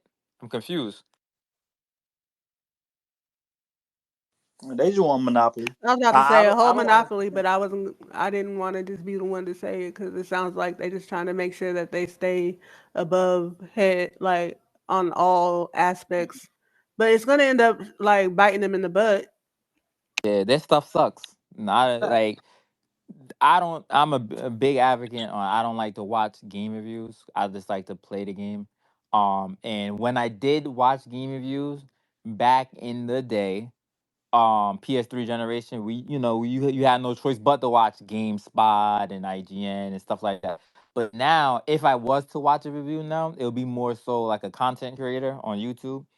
I would never, ever, ever go to IGN for no review on anything. They'll give Sonic they gave Sonic some Sonic game a 10 out of a 10, but then will give a game like they will give a Stellar Blade like a 6. I know they didn't give it a 6, but I'm just giving an example. They will give a random game that we all love and that everybody likes a terrible score, but then they give Sonic Forces was a game. Sorry, Sonic Forces. I think they gave that a 10 or a 9, and that's like one of the worst Sonic games ever. But like I don't know how anybody could even remotely go to them, and they're like real biased too. It used to be like I feel like every generation they change what platform they want to say, whatever exclusive they got they want to boost. I know back in the PS3 generation they was downplaying a lot of the PlayStation stuff and only saying that everything that Xbox was doing right. Then of course they switched to everything PlayStation on PS4 generation. Now I don't know what they're doing now. I haven't looked at none of their stuff in years, but fuck IGN. Yeah, they kind of did the same thing with the Wii U, albeit. They like trashed it all through the generation, but if you hear them talk about it now and similarities to the Switch, they're like, "Oh, I wish the Switch could be more like the Wii U," or I wish we had this game coming from the Wii U." I was like, well, wait a minute, didn't you just, wasn't you just bad mouthing that system? What are we doing here? Yeah, and then like the people that they have there, what's this guy's name? I don't know if anybody knows him. Dustin, I think he works for IGN. I hate everything that like a lot of the stuff that he talks about, and it's like an ulterior motive behind what he talks about. You're IGN. You're supposed to be completely unbiased with certain things. Like if something's happening on one platform or it's happening on another platform, you speak the bad things about what they're doing and you speak the good things that they're doing. Not everything that this one platform is doing that you want them to happen. Like for example, I'm pretty sure Dustin's an Xbox fanboy because he promotes the hell out of anything Xbox and he tries to sugarcoat it a lot. But that's what they do at IGN anyway. They flip flop all over the place and nah.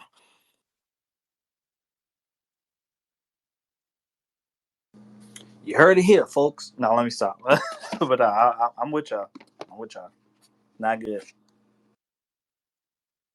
We can get into some more like little random stuff before we do the trivia because I know that was the last topic of the day.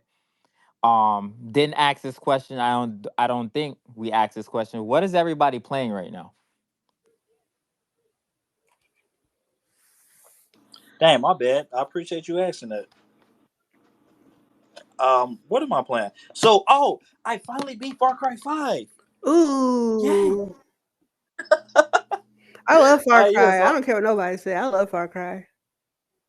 I do too. It's just Far Cry 5 went on and on and on. I didn't like the settings, so the fact that they added the 60 FPS boost, that that really made me enjoy the game more. But I would say the story of Far Cry 5, it was Hmm. interesting. When you got to the middle of it, it was just flat out boring. Um, but but I'm gonna be real with you, and I played both endings. Okay, I saw both endings. I do like the ending. I'm gonna be real with. Yeah, I got you, beast. I like the ending, and it was a good payoff. I'm gonna be real with you. It was a nice message that the ending had. So, it's yeah, I just want to play Far Cry 6. I started Far Cry 6, but I didn't want to keep playing it until I beat Far Cry 5. So I finally finished that. Other than that, I've been playing Predecessor again. I've been really practicing on that. Ranked mode is finally freaking coming to Predecessor. We're gonna talk about that in next couple podcasts. But ranked mode is finally coming. That's something that I've been waiting. We've all been waiting for a long time because we got a lot of new players in Predecessor, and we just need a rank mode to balance everything out. But it's coming. It's dropping on my birthday. I cannot be the happiest man, or I am literally the happiest man on earth right now. So I was just practicing for that, and I started Bayonetta too. I didn't start Bayonetta. I'm actually playing Bayonetta now. So I started a little while ago, but I'm actually playing it right now. That's my next game.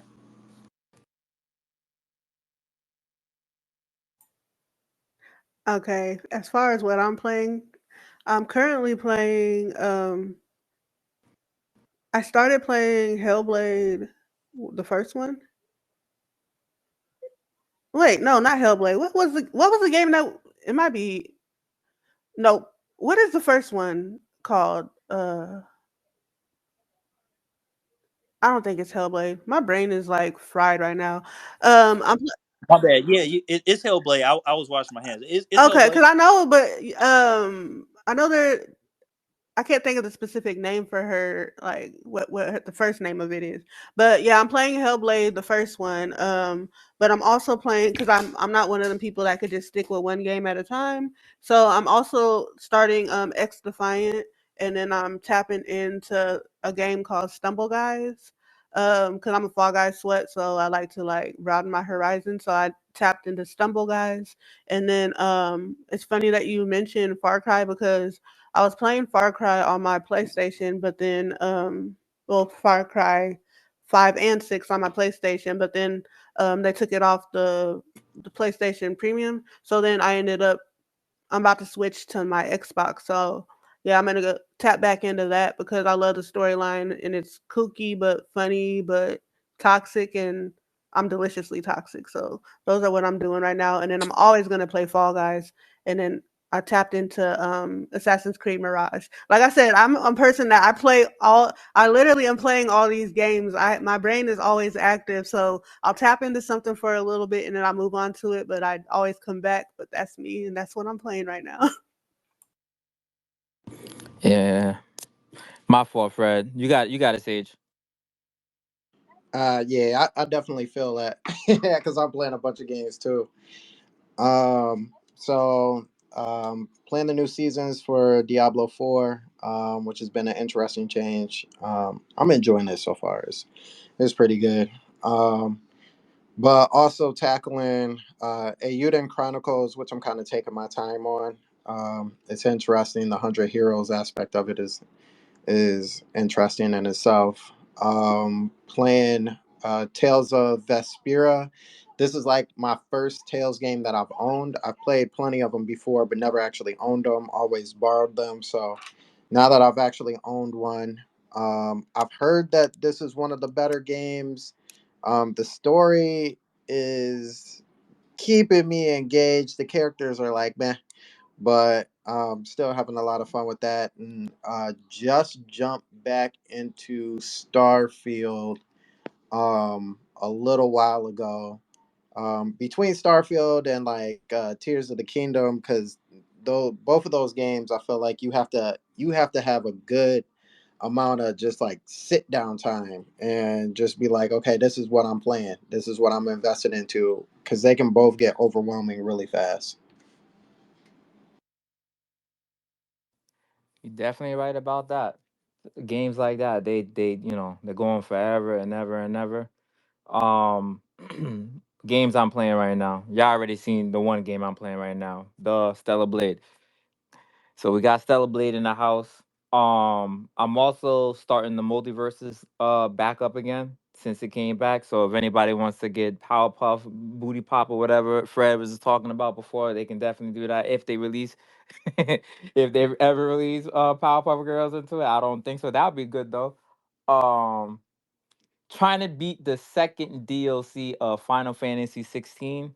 The first DLC for Final Fantasy 16 very underwhelming to me.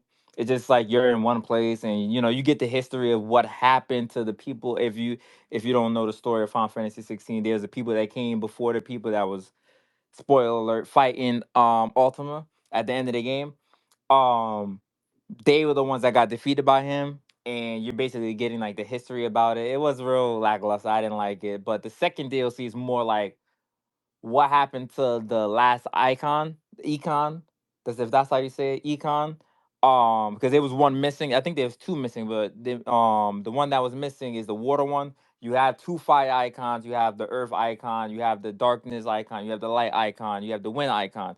Where it was water the whole game. I was wondering that the whole entire game, like, why isn't there a water icon? Anyways, trying to beat that DLC right now.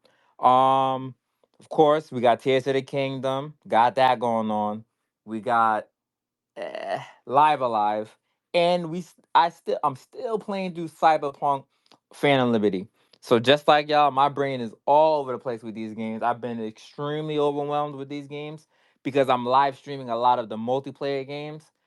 Um, but that I don't really have that much time to play my single player games, but I have way more enjoyment of playing my single player games than I do the multiplayer games because I played them. It's like the same thing over and over. If it wasn't for me doing like challenges and stuff like that in Warzone and all these other stuff, I probably wouldn't play it as much.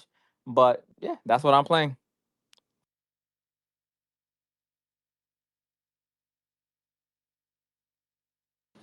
Hey, I gotta note because I forgot to say, I forgot to mention this. I play more games I play more hours to X Defiant. Last time I said they fixed the hit detection about 97%. I got back. They fixed the hit detection from the beta about about 80%. Like it's about 80% right.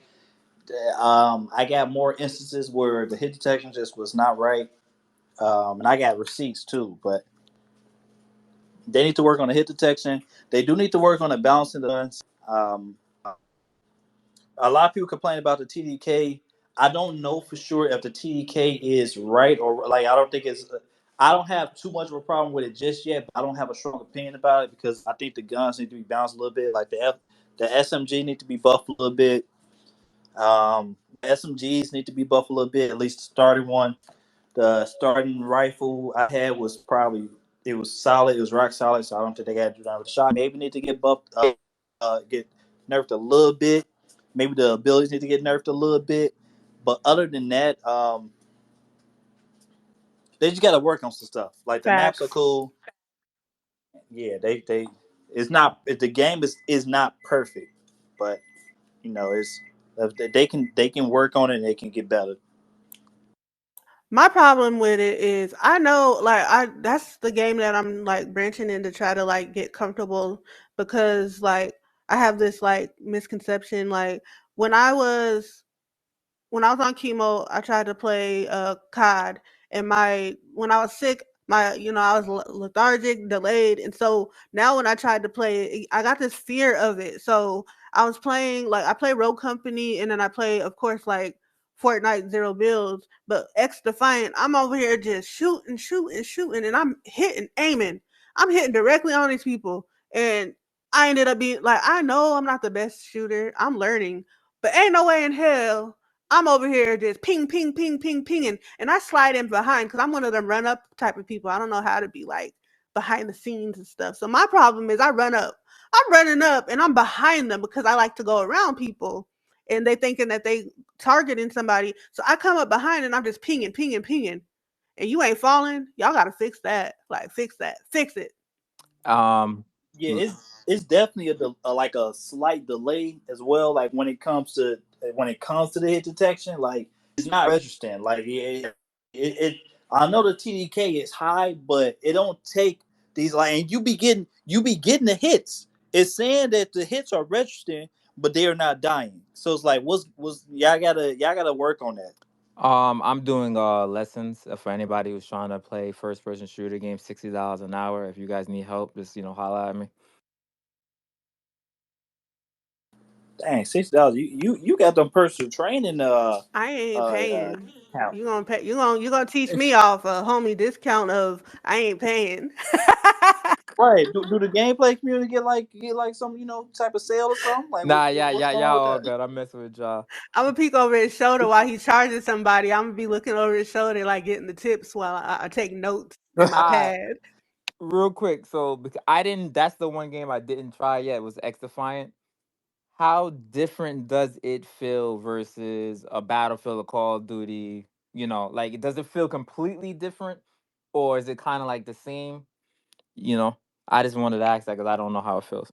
Put it like this: as somebody who tried to play COD and got now I have like a scar of being afraid of playing it.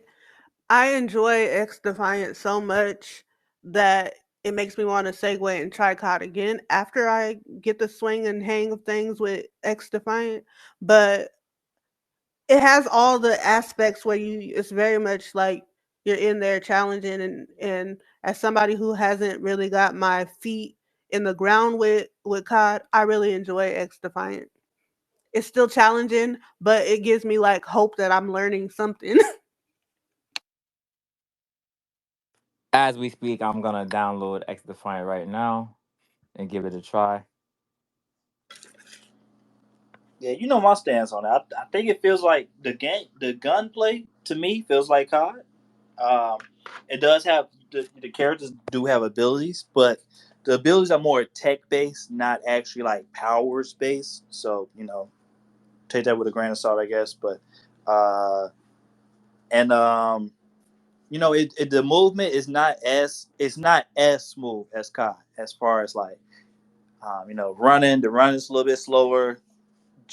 The jumping. That's actually my biggest critique. Is the jumping. The jumping animation is terrible. Like that's my biggest critique out of anything when it comes to the movement. It's just the jumping looks weird, but um, it definitely has that Call of Duty essence. It does feel like Call of Duty, just a little bit of a slower paced Call of Duty and more of a Ubisoft style.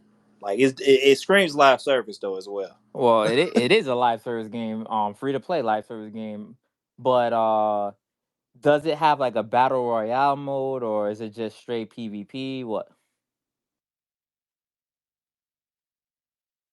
Nah, it's straight PvP, domination, kill confirm type modes, team deathmatch. I will say the maps are good. It makes me I feel the like Road maps are Company. Like it's like Road Company mixed with COD, ooh. and that's what I like about it because I feel sorry to interrupt, Freddie, but I'm really comfortable with Road Company. I enjoy it so much, but X Defiant gives me more of a challenge. Like it's like in the levels of how I feel about it, and this is just me and my humble opinion. It's like Road Company, I enjoy it, but I feel like I could really play it and be 10 toes with it. Then my next level up would be like an X Defiant, and then COD is like from big dogs, and I'm trying to get there. That's how I feel if you're gonna look at it in a tier. Like I feel comfortable with it, but it's it's one of those games where if you like a piece of this, like a piece of COD, a piece of Rogue, a piece of like, and you put it all together, then you'll have X Defiant and you'll enjoy it. I was only asking about the game because I really Ubisoft to me is falling off like crazy. Like I don't like any of their games now. Like the best game from them, live service shooter or whatever was the Division to me. So I know Fred likes that game too. That was his joint. But that's the only reason why I haven't tried it yet. I'm gonna give it a try real soon. Literally downloading it. It's already 50% done. And if you guys want to hop on, I'm down to play with y'all as long as you don't mind me carrying a team or whatever. I will say if you comfortable with X Defiant, then that's saying something. They are some highly competitive people in this game already. I'm very much, Uh, and as long as you don't like mind your back hurting from carrying, because I don't mind. Like I'm one of the people that if I play a game enough, I'm very much like gonna get it. Like I love to challenge myself, and so far X Defiant has been a challenge, but a good challenge because I've been getting better. Like last night I got on at like 10 o'clock and I was just playing. I streamed for like 2 hours playing it just so I can like get my energy off so I can go to sleep. Yeah, I'm a psycho. I like to play a shooting game so I can get some rest. But it literally had me in there Hey and yo, I finally got 10 kills. So I'm working on getting better. That's all I can say.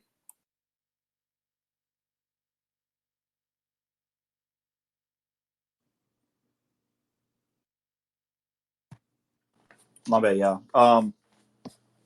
Yeah, if y'all want to, we can get on it. It's up to you, Beast. Though, you want to do X Defiant or you want to do community trivia. I think that'd be too much in one day, right? If we try to do both. not really. I mean, I'm down to do either one. It doesn't matter. I can do trivia while I play X Defiant. Multitask. But yeah, it's up to y'all. It doesn't matter to me. Okay, let's do our outros really quick first, and then yeah, we get to it. So Sage, you've been a part of this podcast, so we'll definitely let get your promote yourself as well, right? Plug yourself. Um, let's start off with Beast, Debbie, then go to Sage, so he can know what we're doing, and then I'll do my outro. You guys, it's the Hero Beast.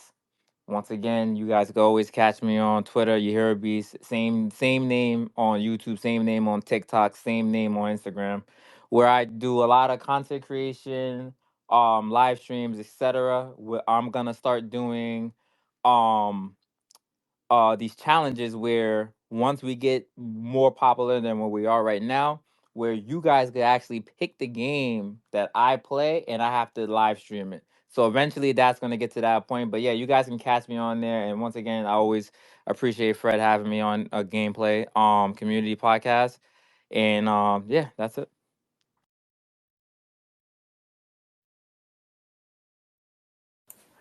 Yes, I am Debbie Snacks or Debbie underscore Snacks. You can find me on X, Debbie Snacks 85. Like I said, on the other platforms, on like the gaming platforms, you can find Debbie Snacks 835 on the Xbox, Debbie underscore Snacks on PlayStation, and then my gaming social media pages are Debbie underscore Snacks dot gaming. Um, I like to play different like games, and I don't mind playing with others. So if y'all do want to teach me a game that I don't know, you could always link up with me. And then if I am playing a game that y'all might want to, tap into, I love playing with other people, and I am your hostess with the mostest. All right. Name is Sandstorm McDowell. You can drop the sage. You can find me on YouTube and Twitch. We do podcasts every Saturday at 9 o'clock. We also have guests on the podcast, like subscribers and everything. We have one coming on tonight, talking about Switch 2 and thoughts and specs and all that other silly stuff. As well, you can find us on Sunday on the Winging It podcast at 7 o'clock on YouTube, and the Juices Loose podcast on Mondays at 7 o'clock as well. All right, this is Freddie J Gameplay. Definitely catch me on YouTube, Twitter, Instagram, and Threads. If you're watching on YouTube, please leave a like for us. That way we can, get the algorithm working, and we can broaden our horizons. Right, we can bring in new people, broader audience. Um, you can catch us over on X or Twitter or whatever you want to call it, where we do the live recording of the podcast at 10:30 a.m. Central Standard Time. And yeah, follow any of my co-hosts. Definitely, you see us up here. If you want to chime in, give your opinions, just let us know. And again, remember to hit that like button. Okay, we appreciate everybody for tuning in. We'll see y'all next time.